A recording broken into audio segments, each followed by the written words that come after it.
ಮಾಧ್ಯಮದ ಸ್ನೇಹಿತರಿಗೆ ರಾಜ್ಯದಲ್ಲಿ ಇತ್ತೀಚೆಗೆ ನಡೆದಿರತಕ್ಕಂಥ ಒಂದು ಅತ್ಯಂತ ಕೆಟ್ಟ ರೀತಿಯ ಬೆಳವಣಿಗೆಗಳು ಸಮಾಜದಲ್ಲಿ ಒಂದು ಉತ್ತಮವಾದ ಬದುಕನ್ನು ನಾವೇನು ಕಾಣಬೇಕಾಗಿದೆ. ಅಂತಹ ಬದುಕಿಗೆ ಯಾವ ರೀತಿಯಲ್ಲಿ ಧಕ್ಕೆಗಳು ಇವತ್ತು ಉಂಟಾಗಿದೆ ಅಂತಕ್ಕಂಥ ಒಂದು ನೋವಿನ ಸಂಗತಿ. ರಾಜ್ಯದಲ್ಲಿ ಲೋಕಸಭೆಯ ಚುನಾವಣೆಯ ಕೊನೆಯ ಹಂತ ಅಂದರೆ 21ನೇ ತಾರೀಕು ಒಂದು ಪೆನ್ ಡ್ರೈವನ್ನು ಇಡೀ ರಾಜ್ಯದ ಮೊದಲನೇ ಹಂತದಲ್ಲಿ ನಡೆಯತಕ್ಕಂಥ ಚುನಾವಣೆಗಳಿದ್ದಾವೆ ಲೋಕಸಭೆಗೆ. ಅದು ಕೇವಲ ಹಾಸನ ಜಿಲ್ಲೆಗೆ ಮಾತ್ರ ಸೀಮಿತ ಆಗಲಿಲ್ಲ. ಪೆನ್ ಡ್ರೈವ್ನ ಸರ್ಕ್ಯುಲೇಷನ್ನು ಮಂಡ್ಯದಲ್ಲಿ ಮಾಡಿದ್ದಾರೆ. ಅದು ಪೊಲೀಸ್ ಅಧಿಕಾರಿಗಳನ್ನ ಇಟ್ಕೊಂಡೇ ಮಾಡಿದ್ದಾರೆ. ಪೆನ್ ಡ್ರೈವ್ನ ಸರ್ಕ್ಯುಲೇಷನ್ನು ಪೊಲೀಸ್ ಅಧಿಕಾರಿಗಳನ್ನ ಇಟ್ಕೊಂಡು ಮಾಡಿದ್ರು, ಹೆದರಿಸಿ ಅವರಿಗೆ ಮಾಡಲೇಬೇಕು ಅಂತ. ಬೆಂಗಳೂರು ಗ್ರಾಮಾಂತರದಲ್ಲಿ ಮಾಡಿದ್ದಾರೆ ಈ ಪೆನ್ ಡ್ರೈವ್ನ ರಿಲೀಸು. ಇದು 21ನೇ ತಾರೀಕು ಆಗಿರತಕ್ಕಂಥ ಬೆಳವಣಿಗೆ. 22ನೇ ತಾರೀಕು ಹಾಸನದ JDS ಪಕ್ಷದ ಅಭ್ಯರ್ಥಿ, ನಾನು BJP ಮೈತ್ರಿ ಅಂತ ಹೇಳಲ್ಲ, ಈಗ ಹಾಸನದ JDS ಅಭ್ಯರ್ಥಿಯ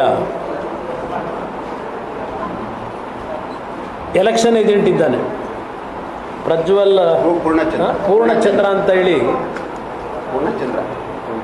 ಏಜೆಂಟ್ ಏನಿದ್ರು ಅವರು 22ನೇ ತಾರೀಕು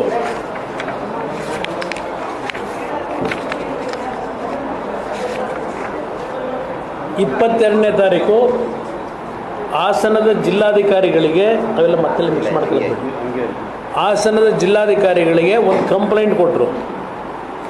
ಹಾಸನದ ಜಿಲ್ಲಾಧಿಕಾರಿಗೆ ಅಲ್ಲಿಂದ ರಿಟರ್ನಿಂಗ್ ಆಫೀಸರ್ ಜಿಲ್ಲಾಧಿಕಾರಿಗೂ ಸಹ ಕೊಟ್ಟಿದ್ದಾರೆ, ರಿಟರ್ನಿಂಗ್ ಆಫೀಸರ್ ಅವ್ರಿಗೂ ಸಹ ಒಂದು ಕಂಪ್ಲೇಂಟ್ ಕೊಟ್ಟಿದ್ದಾರೆ, ಜಿಲ್ಲಾಧಿಕಾರಿ ಮತ್ತು ಪೊಲೀಸ್ ಅಧಿಕಾರಿಗೆ. ಇದು 21ನೇ ತಾರೀಕು ರಾತ್ರಿ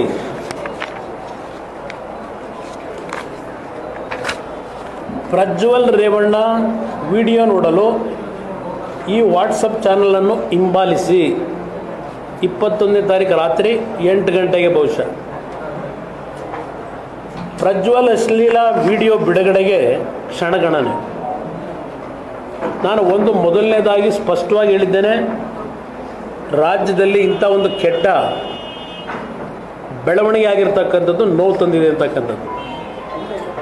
ಈ ಒಂದು ಅಶ್ಲೀಲ ಪ್ರಕರಣದ ಬಗ್ಗೆ ನಾನು ಯಾವುದೇ ಕಾರಣಕ್ಕೂ ಯಾವುದೇ ವ್ಯಕ್ತಿ, ನಮ್ಮ ಸಂಬಂಧಿಕರಿರಲಿ, ಯಾರನ್ನೂ ನಾನು ರಕ್ಷಣೆ ಕೊಡ್ತಕ್ಕಂಥವನಲ್ಲ.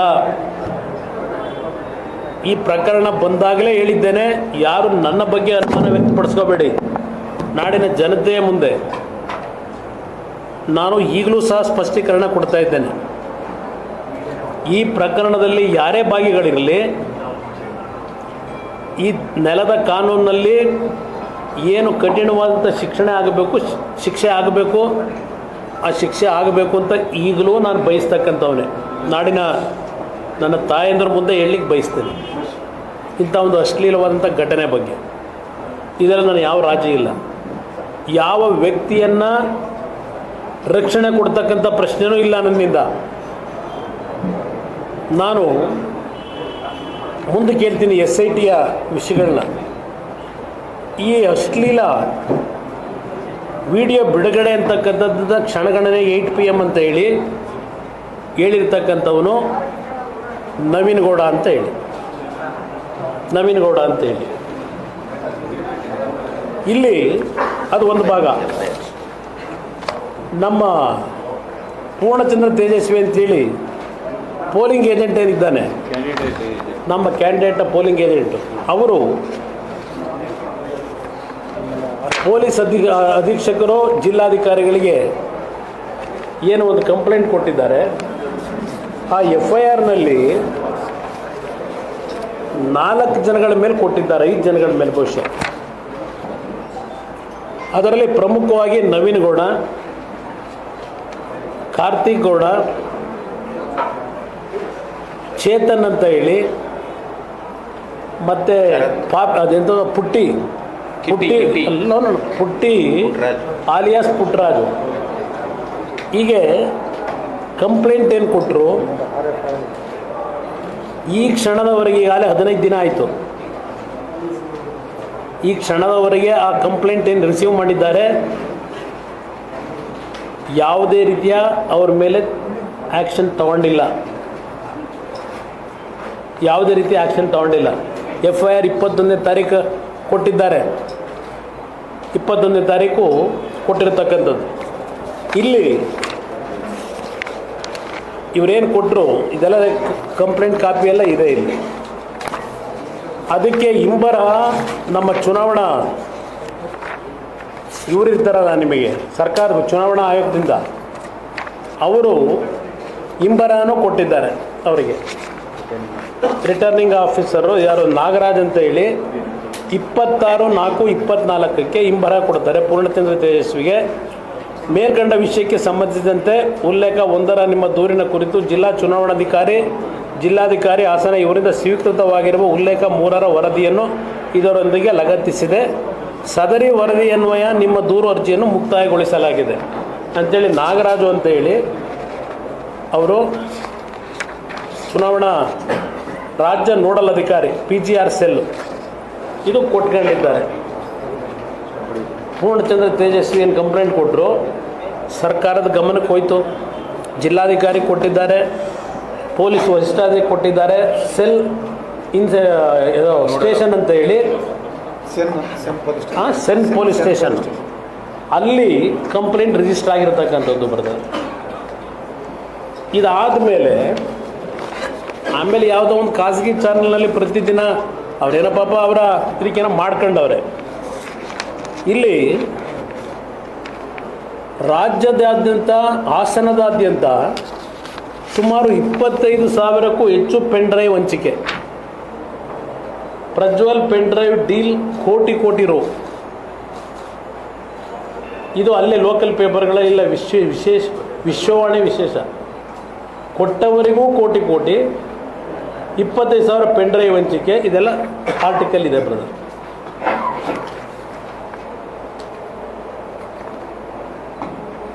ಇದು ಒಂದು ಭಾಗ ಆಯಿತು ಬ್ರದರ್. ಇಲ್ಲಿ ನನ್ನ ಪ್ರಶ್ನೆ ಕೊಡಿ, ಫ್ಯಾನ್ ಹಾಕಿ. ಇಲ್ಲಿ ಈ ಕಂಪ್ಲೇಂಟು ಕೊಟ್ಟ ನಂತರ ಏನೂ ಆ್ಯಕ್ಷನ್ ಆಗಿಲ್ಲ. ಇಲ್ಲಿ ನಾವು ಯಾರಾದರೂ ಕಾರ್ಯಕರ್ತರು ಯಾರ ಮೇಲಾದರೂ ಒಂದು ಇದು ಮಾಡಿದ್ರೆ, ಒಂದು ಇದು ನಿಮ್ಮ ಪೋಸ್ಟ್ ಮಾಡಿಬಿಟ್ರೆ ಏನು ತರಾತುರಿಲ್ಲಿ ಅವ್ರ ಮನೆ ಎಲ್ಲ ಸರ್ಚ್ ಮಾಡ್ಕೊಂಡು ಸ್ಟೇಷನಿಗೆ ಕರ್ಕೊಂಡೋಗಿ ಕೂರಿಸ್ಕೊತಾರೆ. ಇಲ್ಲಿ ನಾನು ದಿನ ನೋಡ್ತಾ ಇರೋದು ಈ ಪ್ರಕರಣ, ಇಂಥ ಒಂದು ದೊಡ್ಡ ಮಟ್ಟದಲ್ಲಿ ನಡೆದಿರ್ತಕ್ಕಂಥ ಈ ಪ್ರಕರಣದ ಬಗ್ಗೆ ಇವತ್ತನಿಗೆ ಅಲ್ಲಿ ಒಂದು ಶೀಟ್ ಇರಬೇಕು ಒಂದು ನಿಮಿಷ. ಈ ಪ್ರಕರಣದ ಬಗ್ಗೆ ಈ ಕ್ಷಣದವರೆಗೆ ಈ 5 ಜನ ಎಲ್ಲ ಫ್ಯಾನ್ ಇರಲಿ ಸ್ವಲ್ಪ, ಈ 5 ಜನದ್ದು ಇದಿಟ್ಕೊಳ್ಳಿ ಮೇಲೆ ಆ್ಯಕ್ಷನ್ ತಗೊಂಡ್ರ. ಇವತ್ತು ನಮ್ಮ ಹನುಮಂತರಾಯಪ್ಪ ಅಂತೇಳಿ CH ಹನುಮಂತರಾಯಪ್ಪರಿಲ್ಲ ತಲೆಗಡೆ ಇರಬೇಕಲ್ಲಿ ಒಂದು ಆರ್ಟಿಕಲ್ ಬರೆದಿದ್ದಾರೆ, ನೋಡಿದೆ ಬೆಳಗ್ಗೆ.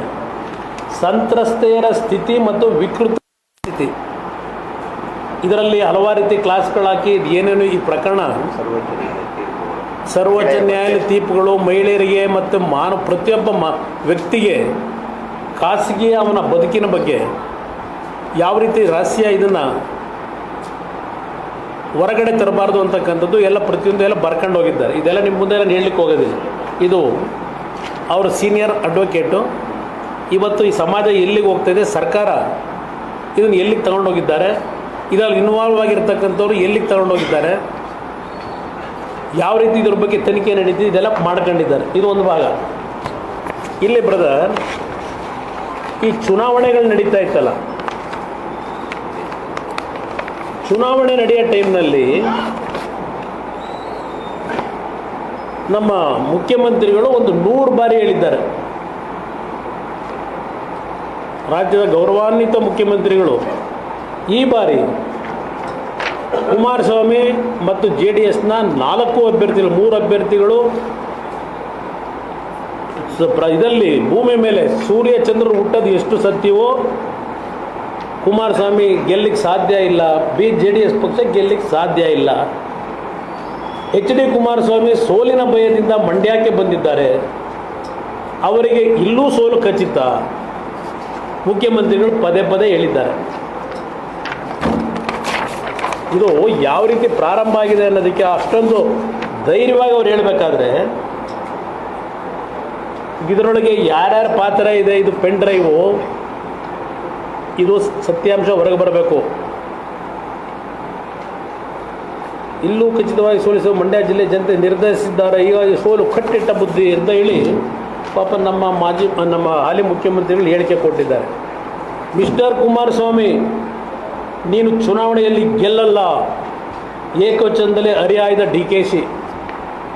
ಮಿಸ್ಟರ್ ಕುಮಾರಸ್ವಾಮಿ, ನೀನು ಚುನಾವಣೆಯಲ್ಲಿ ಗೆಲ್ಲಲ್ಲ. ರಾಜ್ಯದಂಥ ಮಹಿಳಾ ಹೋರಾಟಕ್ಕೆ DCM ಕರೆ.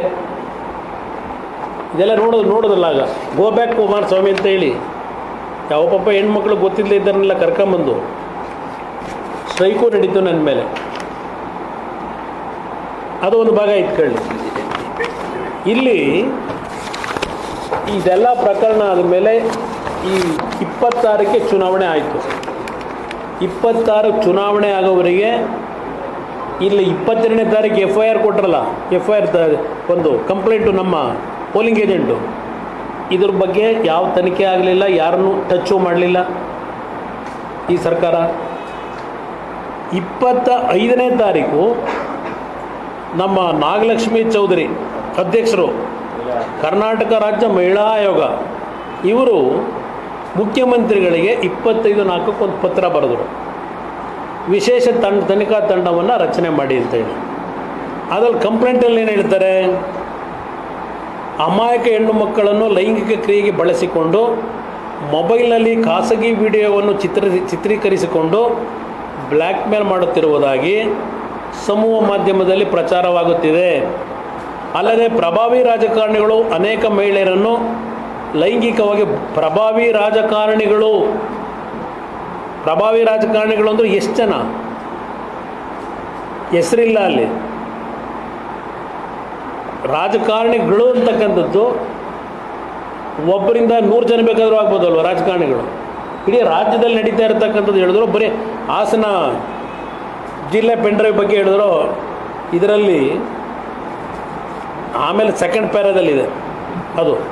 ಇಲ್ಲೇನು ಹೇಳ್ತಾರೆ ಸೆಕೆಂಡ್ ಪ್ಯಾರಾದಲ್ಲಿ, ಸಾರ್ವಜನಿಕಗೊಳಿಸಿದ ವ್ಯಕ್ತಿಯನ್ನು ಇಲ್ಲಿ ಚಿತ್ರೀಕರಣ ಮಾಡಿದ ವ್ಯಕ್ತಿ ಮತ್ತು ಅದನ್ನು ಸಾರ್ವಜನಿಕಗೊಳಿಸಿದ ವ್ಯಕ್ತಿಯನ್ನು ತನಿಖೆಗೆ ಒಳಪಡಿಸುವ ಮೂಲಕ ಮಹಿಳೆಯರ ಘನತೆ ಹಾಗೂ ಅಸ್ತಿತ್ವಕ್ಕೆ ಹಾನಿ ಉಂಟು ಮಾಡುತ್ತಿರುವವರನ್ನು ಶೀಘ್ರವಾಗಿ ಪತ್ತೆ ಹಚ್ಚಲು ವಿಶೇಷ ತನಿಖಾ ತಂಡವನ್ನು ರಚನೆ ಮಾಡಿ ಅಂತ ಕಂಪ್ಲೇಂಟ್ ಕೊಟ್ಟರು.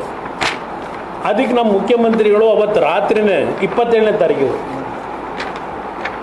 ಪ್ರಜ್ವಲ್ ರೇವಣ್ಣ ಅವರ ಅಶ್ಲೀಲ ವಿಡಿಯೋ ಪ್ರಕರಣಕ್ಕೆ ಸಂಬಂಧಿಸಿದ ವಿಶೇಷ ತನಿಖಾ ತಂಡ ರಚಿಸಲು ಸರ್ಕಾರ ತೀರ್ಮಾನಿಸಿದೆ.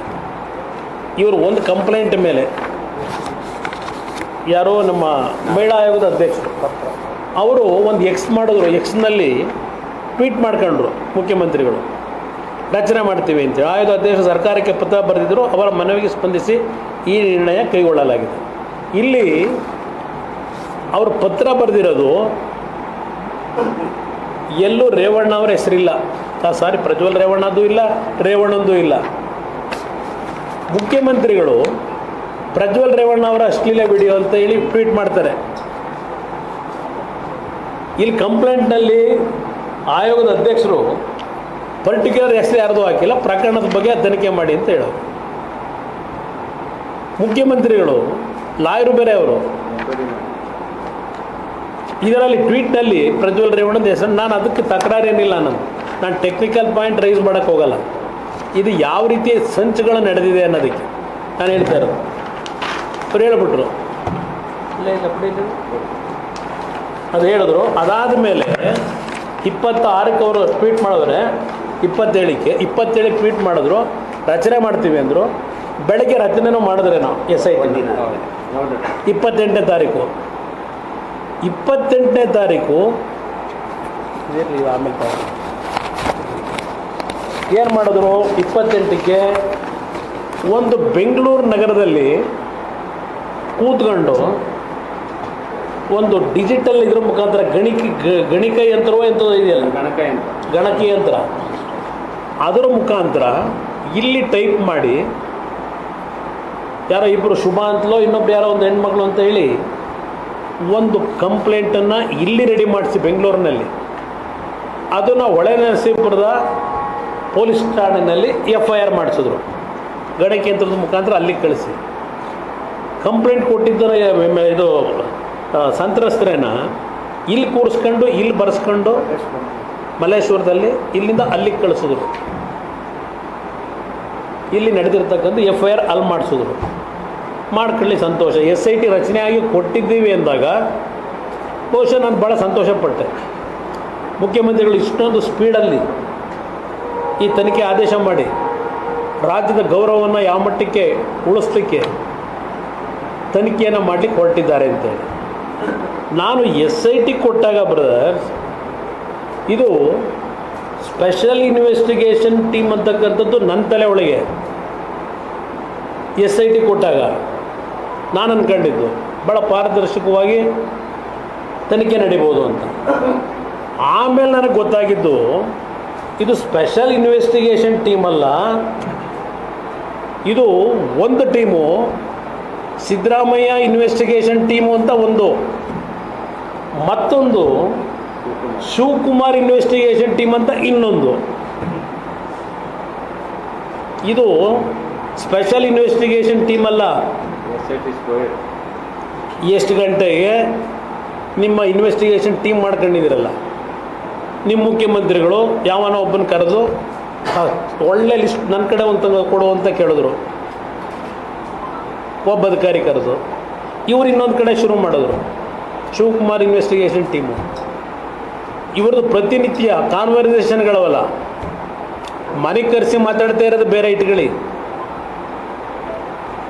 ಕಾನ್ವರ್ಸೇಷನ್ ನಡೀತಾವಲ್ಲ ಫೋನ್ ಟ್ಯಾಪ್ ಇದರಲ್ಲಿ, ಅವೆಲ್ಲ ಇವತ್ತು ಹೊರಗೆ ಬರಬೇಕು. ಇವೆಲ್ಲ ಕಾಲ್ ರೆಕಾರ್ಡಿಂಗ್ ಅವೆಲ್ಲ, ಯಾರ್ಯಾರು ಎಷ್ಟು ಗಂಟೆ ಟೈಮಲ್ಲಿ ಯಾರ್ಯಾರು ಮಾತಾಡ್ಕೊಂಡ್ರು, ಇದು ಇವತ್ತು ಹೊರಗೆ ಬರಬೇಕು. ನಾನು ಈಗಲೂ ಹೇಳ್ತಾ ಇದ್ದೇನೆ, ಈ ಕ್ಷಣದವರೆಗೆ ಪ್ರಜ್ವಲ್ ಅವರು ಇದರಲ್ಲಿ ಭಾಗಿಯಾಗಿದ್ದಾರೆ ಅಂತಕ್ಕಂಥದ್ದು ಇವತ್ತು ಮಾಧ್ಯಮದಲ್ಲಿ ದೊಡ್ಡ ರೀತಿಯಲ್ಲಿ ಪ್ರಚಾರಗಳು ಇದೆ. ನಾನು ಅದಕ್ಕೆ ವಿಷಯಕ್ಕೆ ನಾನು ಅಡಚಣೆ ಮಾಡಲ್ಲ, ನಾನು ಪ್ರಜ್ವಲ್ ರೇವಣ್ಣ ಅವರನ್ನು ವಹಿಸ್ಕೊಳ್ಳಲ್ಲ.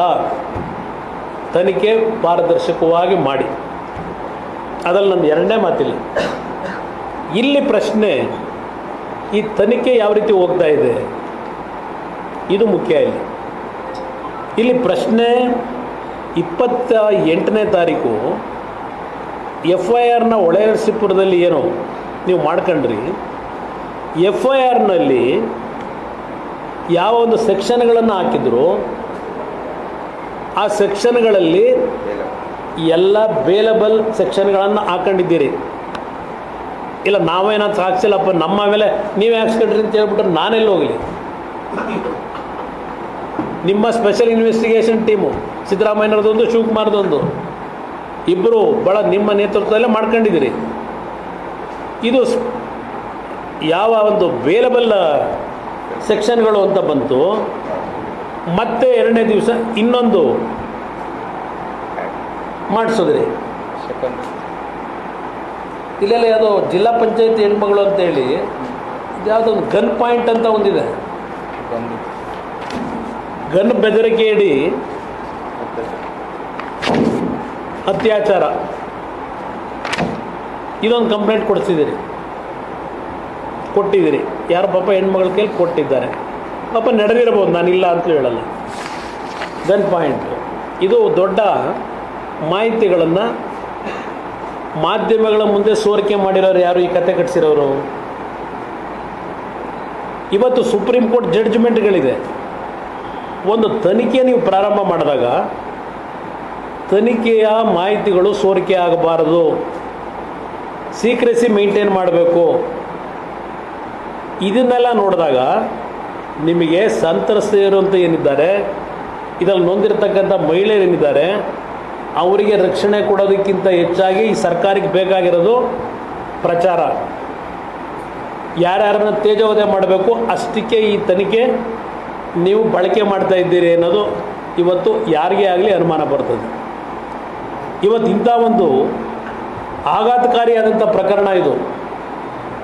ಇಂಥ ಪ್ರಕರಣವನ್ನು ಇಷ್ಟು ಲೈಟರ್ ವೇನಲ್ಲಿ ನೀವು ತನಿಖೆ ನಡೆಸ್ತೀರಾ?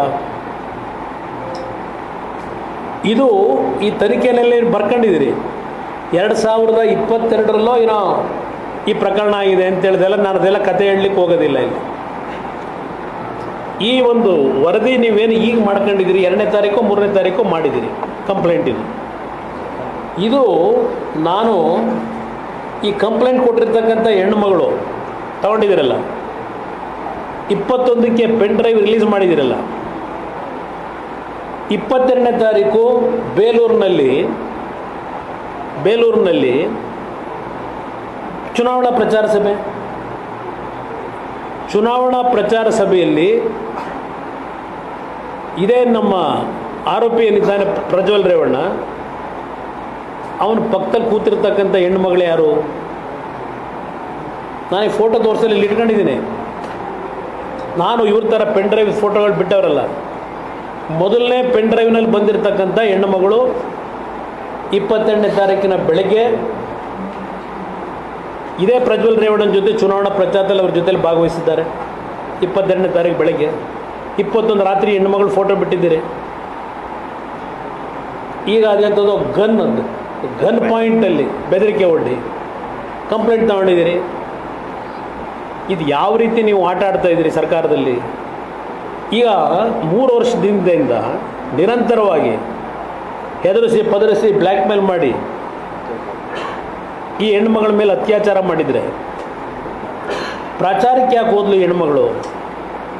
22ನೇ ತಾರೀಕು 21ಕ್ಕೆ ಆ ಹೆಣ್ಮಗಳು ಫೋಟೋ ರಿಲೀಸ್ ಮಾಡ್ಕೊಂಡಿದ್ದೀರಿ. 22ಕ್ಕೆ ಪ್ರಜ್ವಲ್ ರೇವಣ್ಣನ ಜೊತೆ ಸ್ಟೇಜ್ ಮೇಲೆ ಕೂತ್ಕೊಂಡಿದ್ದಾಳಲ್ಲ ಆ ಹೆಣ್ಮಗಳು. ಇದು ಕಂಪ್ಲೇಂಟ್ ನಿಮ್ಮದು ಸರ್ಕಾರದ್ದು. ಶಿವಕುಮಾರ್ ಅವರೇ, ಮುಖ್ಯಮಂತ್ರಿಗಳೇ, ಪಾಪ ಅದೇನೋ ರೇವಣ್ಣ ಅವ್ರನ್ನ ಅರೆಸ್ಟ್ ಮಾಡಿದ್ದೀವಿ ಹೇಳ್ತಾರೆ, ಅದಿರಲಿ, ಆಮೇಲೆ ಹೇಳ್ತೀನಿ. ಇದೆಲ್ಲ ಶುರುವಾಯ್ತಲ್ಲ, FIR ಹಾಕಿದ್ರು, ರೇವಣ್ಣನ ಮೇಲೂ ಒಂದು ಹಾಕ್ಸಿದ್ರು. ಈ ಕ್ಷಣದವರೆಗೆ ರೇವಣ್ಣ ಅವ್ರ ಪಾಠ ಮಾತ್ರ ನಾನು ಹೇಳ್ತಾ ಇದ್ದೇನೆ. ಯಾರೂ ನೇರವಾಗಿ ರೇವಣ್ಣ ಅವ್ರ ಮೇಲೆ ಕಂಪ್ಲೇಂಟ್ ಕೊಟ್ಟಿಲ್ಲ. ದಿನ ಬ್ಲ್ಯಾಕ್ ಮೇಲ್ ಅಂತ ಆಮೇಲೆ ಇನ್ನೊಂದು ಕತೆ ಸೃಷ್ಟಿ ಮಾಡಿದ್ರು. ಕಿಡ್ನ್ಯಾಪ್ ಅಂತ ಸೃಷ್ಟಿ ಮಾಡ್ಕೊಂಡ್ರು. ಈಗ ಕಿಡ್ನ್ಯಾಪ್ ಆದಂಥ ಹೆಣ್ಣುಮಗಳನ್ನು ನೀವು ಎಲ್ಲಿ ನಿಮ್ಮ ಪೊಲೀಸ್ ಅಧಿಕಾರಿಗಳು ಮಾಜಾರು ಮಾಡಿ ಹೆಣ್ಮಗಳನ್ನ ಎಲ್ಲಿಂದ ಕರ್ಕೊಂಬಂದ್ರಿ? ಅವತ್ತು ಬೇಲ್ಗೆ ಹಾಕೊಂಡಾಗ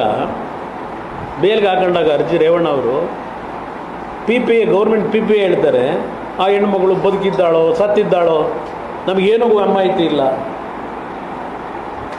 ಜಡ್ಜ್ ಮುಂದೆ ಹೇಳ್ತಕ್ಕಂಥ ಪದಗಳು ಬದುಕಿದ್ದಾಳೋ ಸತ್ತಿದ್ದಾಳೋ ಅಂತಕ್ಕಂಥ ಪದ ಬಳಕೆ ಮಾಡಿದ್ರು.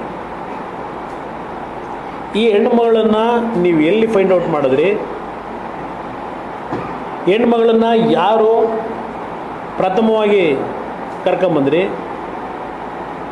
ತೋಟದ ಮನೆ ಅಂತ TV ನೀವೆಲ್ಲ ತೋರಿಸಿದ್ರಿ ಅಲ್ವಾ? ಅದ್ಯಾವುದೋ ಎಂಥ ಊರು? ಕಾಳೆನಹಳ್ಳಿ ತೋಟದ ಮನೆ ಅಂತ ಹೇಳ್ಕೊಂಡಿದ್ದೀರಿ. ತೋಟದ ಮನೆ ಅಂತ ಹೇಳಿ ಅದು ಒಂದು ದೊಡ್ಡ ಕಥೆ ಇದೆ, ಇರಲಿ, ಅದೆಲ್ಲ ಈಗ ನಾನು ಮಾತಾಡಲ್ಲ. ತೋಟದ ಮನೆಯಿಂದ ಕರ್ಕೊಂಬಂದಿದ್ದು, ತೋಟದ ಮನೆಯಲ್ಲಿ ಮಾಜಾರು ಮಾಡಿದ್ದೀರಾ? 24 ಗಂಟೆ 30-35 ಗಂಟೆಗಾದ ನಿಮ್ಮ ಆಫೀಸಲ್ಲಿ ಕೂರಿಸ್ಕೊಂಡ್ರಿ ಹೆಣ್ಮಗಳು ಕರ್ಕೊಂಬಂದು. 1.5 ದಿವಸ ಆದರೂ ಹೆಣ್ಮಗಳು ಹೇಳಿಕೆ ಕೊಡಲಿಲ್ವ ನಿಮಗೆ? 2 ದಿನ ಹೆಚ್ಚು ಕಡಿಮೆ. ಇವತ್ತವರೆಗೂ ಜಡ್ಜ್ ಮುಂದೆ ಪ್ರೊಡ್ಯೂಸ್ ಮಾಡಿಲ್ಲ ಆ ಹೆಣ್ಮಗಳನ್ನ. ಏನಕ್ಕೆ 2 ದಿನ ಆದರೂ ನೀವು ಜಡ್ಜ್ ಮುಂದೆ ಪ್ರೊಡ್ಯೂಸ್ ಮಾಡಿಲ್ಲ? ಆಮೇಲೆ ಅಲ್ಲಿ ಯಾರನ್ನು ಕರೆಸ್ಕೊಂಡು ಒತ್ತಡಗಳು ಹೆಂಗೆ ಹಾಕೊಂಡಿದ್ದೀರಿ? ಆ ಹೆಣ್ಮಗಳಿಂದ ಹೇಳಿಕೆ ತಗೊಳ್ಳೋದಕ್ಕೆ. ಇವತ್ತು ಬೆಳಗ್ಗೆನೋ ಪೇಪರ್ ನೋಡಿದೆ, ಅದೆಲ್ಲ ರೇವಣ್ಣ ಅವರು ನಾವು ಹೇಳ್ದಂಗೆ ಕೇಳ್ತಾ ಇಲ್ಲ, ನಮಗೆ ಸಹಕಾರ ಕೊಡ್ತಿಲ್ಲ ಅಂತ ಇವತ್ತು ಒಂದೇನೋ ಮಾಹಿತಿ ಸೌರಿಕೆ ಮಾಡಿದ್ದೀರಿ SITಯಿಂದ. ನೀವು ಹೇಳ್ದಂಗೆ ರೇವಣ್ಣವ್ರು ಬರ್ಕೊಡ್ಬೇಕಾ? ಪಾಪ ಜವಾಬ್ದಾರಿ ಮಂತ್ರಿಯಾಗಿ ಕೆಲಸ ಮಾಡಿ ನಿಮ್ಮ ಹೇಳಿಕೆಗಳ ಆಧಾರದ ಮೇಲೆ ನಿಮಗೆ ಬೇಕಾದಂಥ ರೀತಿಯಲ್ಲಿ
ಆಯೋಗದ ಅಧ್ಯಕ್ಷರು ಅದರ ಆಧಾರದ ಮೇಲೆ ಎಲ್ಲ ರಾಜಕಾರಣಿಗಳು ಇದೆಲ್ಲ ಹೇಳಿದಾರಲ್ಲ, ಅದ್ರ ಜೊತೆಗೆ ಈ ವಿಡಿಯೋ ಬಿಟ್ಟಿದ್ದಾರಲ್ಲ ಮಾರ್ಕೆಟ್ಗೆ ಪೆನ್ ಡ್ರೈವ್ನ, ಅದನ್ನು ಒಳಗೊಂಡಂತೆ ನೀವು ತನಿಖೆ ಮಾಡೋದಕ್ಕೆ ಹೇಳಿದಿರೋ ಡೈರೆಕ್ಷನ್.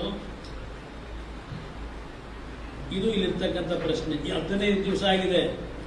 ಅವನು ಆ ಕಾರ್ತಿ ಕೂಡ ಹೇಳಿದ, ನಾನು ಕೊಟ್ಟಿರ್ತಕ್ಕಂಥ ವಿಡಿಯೋ ಓನ್ಲಿ ದೇವರಾಜೇಗೌಡರಿಗೆ ಅಂತ ಹೇಳ್ತಾ ಇದ್ದಾನೆ ಅಲ್ವೇ? ವಿಡಿಯೋ ಮಾಡಿ ಕಳಿಸಿದ್ದಾನೆ. ಇವತ್ತಿನವರೆಗೆ ಅವನ್ನ ಅರೆಸ್ಟ್ ಮಾಡಲಿಲ್ಲ, ಇವತ್ತಿನವರೆಗೆ ಅವನು ಹೊರಗಡೆ ಬರಲಿಲ್ಲ. ಅವನಲ್ಲಿ ಸ್ವಚ್ಛತೆ ಇದ್ರೆ ಯಾತಕ್ಕೆ ಅವನ್ನ ಇನ್ನೂ ಪ್ರೊಟೆಕ್ಷನ್ ಮಾಡಿದ್ದೀರಿ? ಎಲ್ಲಿದ್ದಾನವನು? ನಾನು ಹಾಗೂ ಕೇಳಿದೆ, ಏನೋ ಮಲೇಷಿಯಾ ಕಳಿಸೋನೆ ಅಂತ ಒಂದು ಗುಮಾನಿ ಇದೆಯಲ್ಲಪ್ಪ, ಎಲ್ಲಿಟ್ಟಿದ್ದೀರಿ ಅಂತ. ಅದಕ್ಕೆ ನಮ್ಮ DK ಶಿವಕುಮಾರ್ ಹೇಳಿದ್ರು, ಅದೇನೋ ತೋಟದ ಮನೆ ಗೀಟದ ಮನೆ ಅಂದ್ರು. ತಮಾಷೆ. ರೇವಣ್ಣ ಅವರು ಅರೆಸ್ಟ್ ಆದಾಗ ಅಯ್ಯೋ ನಾನು ಇದೇನು ಚರ್ಚೆ ಮಾಡಲ್ಲಪ್ಪ, ನಮ್ಮ ಕುಮಾರಣ್ಣ ಅವರು ಹೇಳಿದ್ದಾರೆ, ನಮ್ಮ ಕುಮಾರಣ್ಣ ಅವರು ಏನೋ ಈ ನೆಲದ ಕಾನೂನು ಹುಟ್ಟಿದ ನೀರು ಕುಡಿಲೇಬೇಕು ಅವ್ರು ಹೇಳಿದ್ದಾರೆ, ಅದಕ್ಕೂ ನನ್ನ ಸಹಮತ ಇದೆಯಪ್ಪ ಅಂತ ಅವ್ರು ಹೇಳ್ತಾರೆ. ಮುಖ್ಯಮಂತ್ರಿಗಳೇನು ಹೇಳ್ತಾರೆ? ಹೌದಾ, ಅರೆಸ್ಟ್ ಆಯ್ತಾ? ನನ್ನ ವಿಷಯ ಗೊತ್ತಾಗಿಲ್ಲ, ನಾನು ತಿಳ್ಕೊಂಡು ಹೇಳ್ತೀನಿ. ಇದನ್ನ ಈ ಮುಖ್ಯಮಂತ್ರಿ ಹೇಳ್ತಾರೆ. ಯಾವ ರೀತಿ ನಡೀತಾ ಇದೆ ಇದು ನನಗೆ ನಾಟಕ, ಅದಕ್ಕೆ ನಿಮ್ಮ ಮುಂದೆ ಇಡ್ತೇನೆ. ಎಲ್ಲಿದ್ದಾನೆ ಕಾರ್ತಿಕ್? SIT ನಿಜಕ್ಕೂ ನೀವು ಸ್ಪೆಷಲ್ ಇನ್ವೆಸ್ಟಿಗೇಷನ್ ಟೀಮ್ ಆಗಿದ್ರೆ ತನಿಖೆ ಮಾಡ್ತಾ ಇರೋರು, ಯಾತಕ್ಕೆ ಇನ್ನೂ ಇವ್ರನ್ನ ಅರೆಸ್ಟ್ ಮಾಡಿಲ್ಲ? 21ನೇ ತಾರೀಕು ರಾತ್ರಿ 8 ಗಂಟೆಗೆ ಸ್ಪೆಷಲ್ ಅದೇನೋ ಅಶ್ಲೀಲ ವಿಡಿಯೋಗಳು ಬಿಡ್ತೀವಿ ಅಂತ ಹೇಳಿ ವಾಟ್ಸಪ್ ಮಾಡಿದ್ನಲ್ಲ, ಅವನು ಇನ್ನೂ ಏನಾದ್ರು ನೀವು ಟಚ್ ಮಾಡಿದ್ದೀರಾ? 14 ದಿವಸ ಆಗಿದೆ. ಅವನು ಒಂದು ಕಾನ್ವರ್ಸೇಷನ್ ನಡೀತಾ ಇದೆ. ನಾವಿಲ್ಲಿ ಹಾಕ್ತಿಲ್ಲ, ರೆಡಿ ಮಾಡಿಲ್ವೇನೋ ಬಹುಶಃ. ಆನ್ಬಾಳ್ನಲ್ಲಿ 700 ಪೆನ್ ಡ್ರೈವ್ಗಳನ್ನು ಸರ್ಕ್ಯುಲೇಟ್ ಮಾಡಿದ್ದೇನೆ ಅಂತಾನೆ. ವಿಡಿಯೋ ಪೆನ್ ಡ್ರೈವ್ನ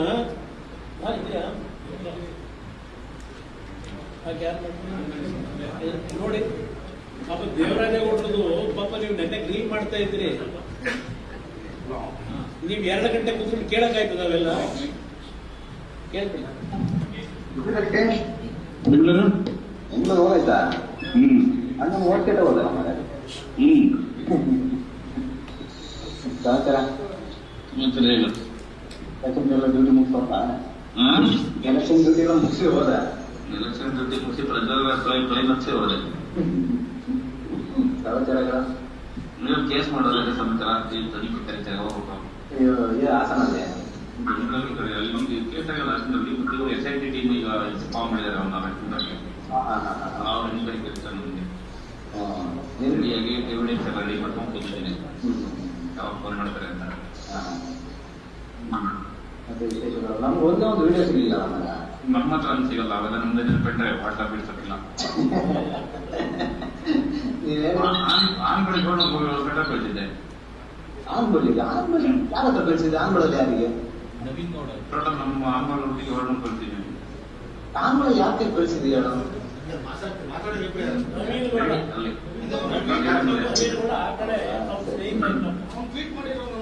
ಅದೇ 2000 ನಮ್ಗೆ ಎಷ್ಟು ನಾನು ಸಿಕ್ಕಿಲ್ಲ ಅಂತ ಗೊತ್ತಿದ್ದ.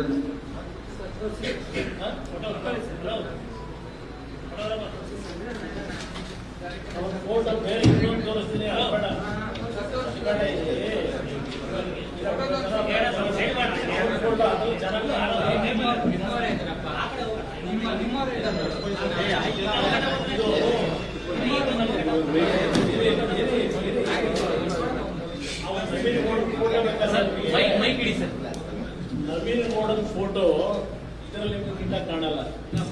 ನವೀನ್ ಗೌಡನ ಫೋಟೋ ಒಂದು ಇಲ್ಲಿದೆ. ಚುನಾವಣಾ ಪ್ರಚಾರದಲ್ಲಿ ಕಾಂಗ್ರೆಸ್ ಅಭ್ಯರ್ಥಿಯ ಜೊತೆ ಹಾಸನದ ಚುನಾವಣಾ ಪ್ರಚಾರದಲ್ಲಿ ನವೀನ್ ಗೌಡ ಹಾಸನದ ಅಭ್ಯರ್ಥಿಯಾಗಿದ್ದಾನೆ. ಕಾಂಗ್ರೆಸ್ ಅಭ್ಯರ್ಥಿ ಅವನ ಜೊತೆಲಿ ಇರ್ತಕ್ಕಂಥ ಫೋಟೋ ಇದು. ಹಾಸನದ ಅಭ್ಯರ್ಥಿ ಜೊತೆಲಿ ಈ ಫೋಟೋ ಇರ್ತಕ್ಕಂಥದ್ದು.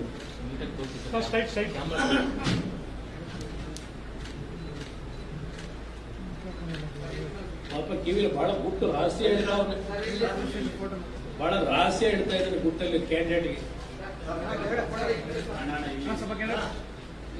ಹೌದಾ? ಇನ್ನೂ ಚೆನ್ನಾಗಿದೆ.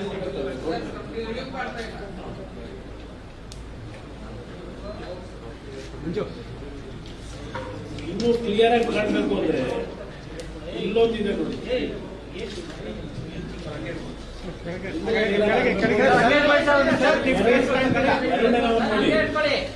ಎರಡನೇವನು ಅವನೇ ನವೀನ್ ಗೌಡ.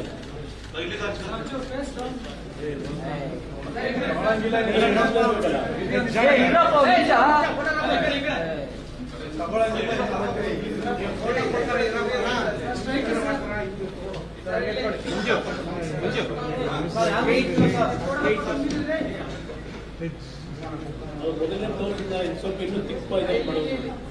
ಇಲ್ಲಿ ಕ್ಯಾಂಡಿಡೇಟ್ ಅವರು ನಿಂತಿರೋದು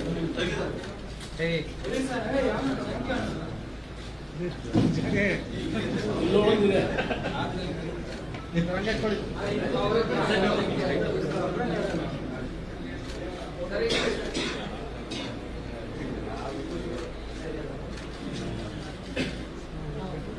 ಇವರು ಒಂದು ನಮ್ಮ ಆಫೀಸಲ್ಲೂ ಇದ್ರ ಮೇಲೆ ಓಡಾಡೋಣ ಅಂತ ಹೇಳ್ತಾರೆ. ಯಾಕೆ ನಾವು ಸೃಷ್ಟಿ ಮಾಡೋಕ್ಕಲ್ಲ, ಇಲ್ಲೇ ಓಡಾಡ್ತಿದ್ದಂತೆ ನೋಡಿ. ಇದಿನ್ನೂ ಕ್ಲಿಯರ್ ಆಗಿ ಇದೇ ಮಾನ್ ಭಾವ. ಸ್ವಲ್ಪ ದೊಡ್ಡ ದೊಡ್ಡ ಕೆಲಸ ಹತ್ರ ಎಲ್ಲ ವಾಟ್ಸಪ್ ಇಲ್ಲಿ ಒಂದಿದೆ ನೋಡ್ಲಿಕ್ಕೆ ಪೆನ್ ಡ್ರೈವ್ ಅಂತ ಇರೋದು.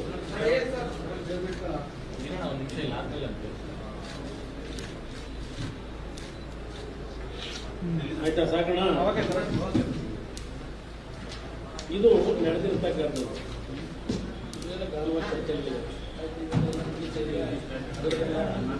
ಈಗ SITಯ ತನಿಖೆ ಏನಿದೆ, ನಾನು ಮುಖ್ಯಮಂತ್ರಿಗಳಿಗೆ ಅದಿಲ್ಲ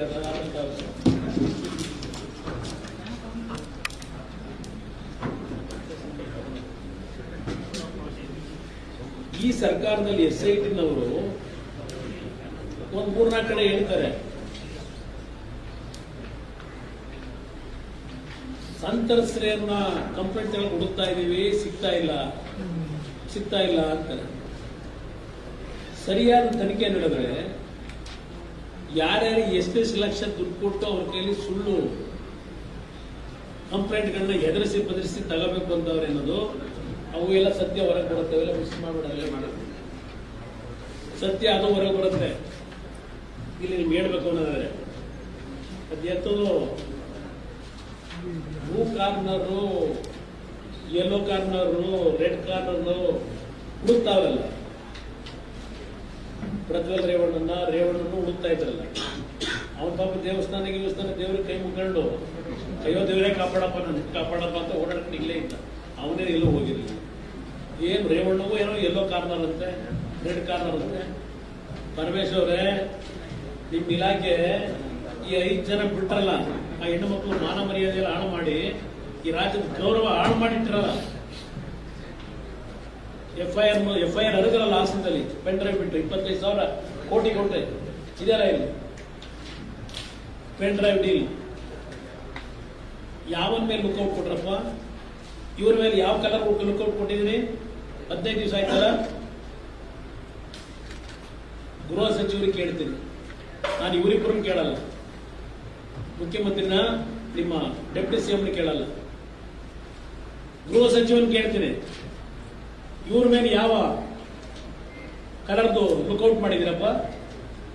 5 ಜನದ ಮೇಲೆ ಕಂಪ್ಲೇಂಟ್ ಕೊಟ್ಟು 22ನೇ ತಾರೀಕು ಟಚ್ ಮಾಡಿಲ್ಲ ಅವ್ರನ್ನ. ಯೋಗ್ಯತೆ, ನಿಮ್ಮ ಯೋಗ್ಯತೆಗೆ SIT ಅವರು ಯಾವ ತನಿಖೆ ನಡೆಸ್ತಾ ಇದ್ದೀರಿ? ಯಾವ ತನಿಖೆಗೆ ಆದೇಶ ಮಾಡಿದ್ರಿ ಮುಖ್ಯಮಂತ್ರಿ? ನಾನು ಹೇಳಿದಿರಲ್ಲ ವಿಧಾನಸೌಧಕ್ಕೆ ಬರಲಿ ಅಂತ ಹೇಳಿ ಯೋಚನೆ ಮಾಡ್ತಾ ಇದ್ದಾರೆ. ಈಗ ಲೋಕಸಭೆಗೆ ಹೋಗ್ಬೇಕೋ ಇಲ್ಲ ಇಲ್ಲೇ ಉಳ್ಕೋಬೇಕು ಅಂತ ಹೇಳಿ ಚಾಲೆಂಜ್ ಮಾಡೋರು ನನಗೆ. ಎದುರು ಹೋಗ್ತೀವಿ ಅಂತ ತಿಳ್ಕೊಂಡಿದ್ದೀರಾ? ಯಾವನ್ ತಪ್ಪು ಮಾಡಿದ್ರು ಇವತ್ತು ನಮ್ಮ ಜೀವನದಲ್ಲಿ ತಪ್ಪು ಮಾಡಿದವನಿಗೆ ನಾನು ಮುಖ್ಯಮಂತ್ರಿ ಇದ್ದಾಗಲೂ ಅಷ್ಟೇ, ಇದ್ದೇ ಇದ್ದಾಗಲೂ ಅಷ್ಟೇ ರಕ್ಷಣೆ ಕೊಡ್ತಕ್ಕಂಥ ಕೆಲಸ ಮಾಡಕ್ ಹೋಗಿಲ್ಲ. ಇದು ಈ ಸರ್ಕಾರಕ್ಕೆ ನಾನು ಹೇಳ್ತಕ್ಕಂಥದ್ದು. ಇಲ್ಲಿ ಪಾಪ ಈಗ ಅದು ಸರಿ, ನಮ್ಮ SIT ಇರಲಿ ಎಂದು ನಮ್ಮ ಹಾಸನ ಜಿಲ್ಲಾಧಿಕಾರಿ ಅವ್ರ ಮುಂದೆ ಹೋದ್ರಲ್ಲ ಕೆಲವರು ಸಂಘಟನೆಗಳು ಅಂತ. ಪಾಪ ಏನು ಹಾಸನ ಜಿಲ್ಲಾಧಿಕಾರಿ ಅದೇನೋ ಶಿಶುಪಾಲ ಕೃಷ್ಣ ಎಲ್ಲರ ಕತೆ ಹೇಳಿದ್ದಾರೆ. ನಿಮ್ ಕತೆ ಕೋಲಾರದಲ್ಲಿ ನಿಮ್ ಗಂಡ ನೀವು ಏನ್ ಮಾಡಿದ್ರೆ ಅದು ಗೊತ್ತಿದೆ ನನಗೆ. ಅದು ಬೇಡ, ಅದೀಗ ಸಬ್ಜೆಕ್ಟ್ ಬೇಡ ನನಗೆ. ನಾನು ಆ ಜಿಲ್ಲಾಧಿಕಾರಿಗೆ ಈಗ ಕೇಳ್ತೀನಿ, ನಿಮ್ ಸಹಾಯವಾಣಿ ಓಪನ್ ಮಾಡಿದ್ರ? ನಿಮ್ SP ಇಬ್ರು ನೀವು ಹೆಣ್ಮಕ್ಳೇ. ನಿಮ್ ಸಹಾಯವಾಣಿಗೆ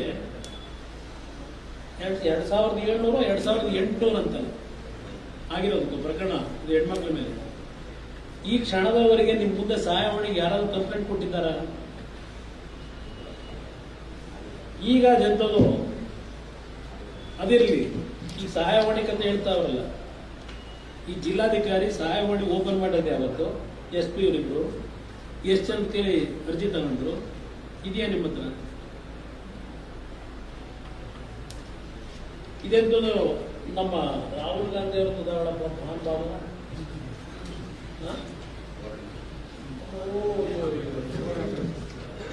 ರಾಹುಲ್ ಗಾಂಧಿ ಅವರು ಹೇಳ್ತಾರೆ, ಇಲ್ಲಿ ಪ್ರಜ್ವಲ್ ಪ್ರಕರಣದಲ್ಲಿ 16 ವರ್ಷದ ಕೆಳಗಿನ ಅಪ್ರಾಪ್ತೆಯರು ಸಂತ್ರಸ್ತರಿದ್ದಾರೆ.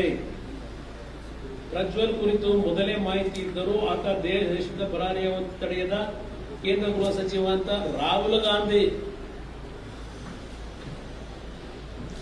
ಸನ್ಮಾನ್ಯ ಮುಖ್ಯಮಂತ್ರಿಗಳೇ, ನಿಮ್ಮ ಮುಂದಿನ ಪ್ರಧಾನಮಂತ್ರಿ ಘೋಷಣೆ ಮಾಡಿದ್ದೀರಿ, ನಿಮ್ಮ ಅಭ್ಯರ್ಥಿ ಮಲ್ಲಿಕಾರ್ಜುನ್ ಖರ್ಗೆ ಬೇಡ ರಾಹುಲ್ ಗಾಂಧಿ ಆಗಬೇಕು ಅಂತ ಹೇಳಿದ್ರು ನೀವೇ ಅಲ್ವೇ?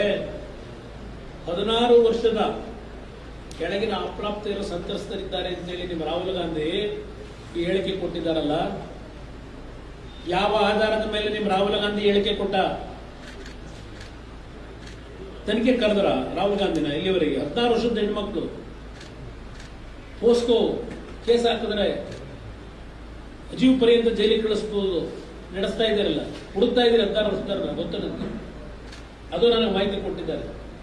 16 ವರ್ಷದ ಹೆಣ್ಮಕ್ಳನ್ನ ಯಾರನ್ನಾದ್ರೂ ಹುಡುಕಿ ಪೋಸ್ಕೋ ಕೇಸ್ ಹಾಕ್ಬೇಕು ಅಂತ ಹೇಳಿ ಹೊರಟಿದ್ದೀರಪ್ಪ. ಇಲ್ಲಿ ಹೇಳಿದ್ರು 400 ಮಹಿಳೆಯರ ಮೇಲೆ ಪ್ರಜ್ವಲ್ ಅತ್ಯಾಚಾರ. ಡೈರೆಕ್ಟ್ ಫಿಗರ್ ಹೇಳಿ ನೇರವಾಗಿ ಹೇಳ್ತಾ ಇದ್ದಾರೆ ಆಗಿದೆ ಅಂತ ಹೇಳಿ. ರಾಹುಲ್ ಗಾಂಧಿ ಯಾವನಪ್ಪ ಅವರು SIT ಮುಖ್ಯಸ್ಥ BK ಸಿಂಗ್ ಯಾಕಪ್ಪ ಕರೆದಿಲ್ಲ ಇನ್ನು ಇವರನ್ನ ರಾಹುಲ್ ಗಾಂಧಿನ? ಸ್ಪೆಸಿಫಿಕ್ ಆಗಿ ಚಾರ್ಜ್ ಮಾಡ್ತಾವ್ರೆ. ಅವ್ರ ಹತ್ರ ಕಂಪ್ಲೇಂಟ್ ತಗೋಬೇಕಲ್ಲ ಈಗ ನೀವು. ಯಾಕೆ ಇನ್ನು ಬಿಟ್ಟಿದ್ದೀರಿ ರಾಹುಲ್ ಗಾಂಧಿನ? ಡೈರೆಕ್ಟ್ ಆಗಿ ಹೇಳ್ತಾ ಇದ್ದಾರೆ ಅವ್ರು ಇಲ್ಲಿ. ಅವರೇ ಹೇಳ್ತಾರೆ ಏನು ಕೈ ಎತ್ಕೊಂಡು ಬೇರೆ ಮುಖ್ಯಮಂತ್ರಿಗಳ ಜೊತೆ ವಿರಾವೇಶದಲ್ಲಿ ಮುಗಿಸ್ಬಿಟ್ಟು ನರೇಂದ್ರ ಮೋದಿ ಆಳ್ತಾನ.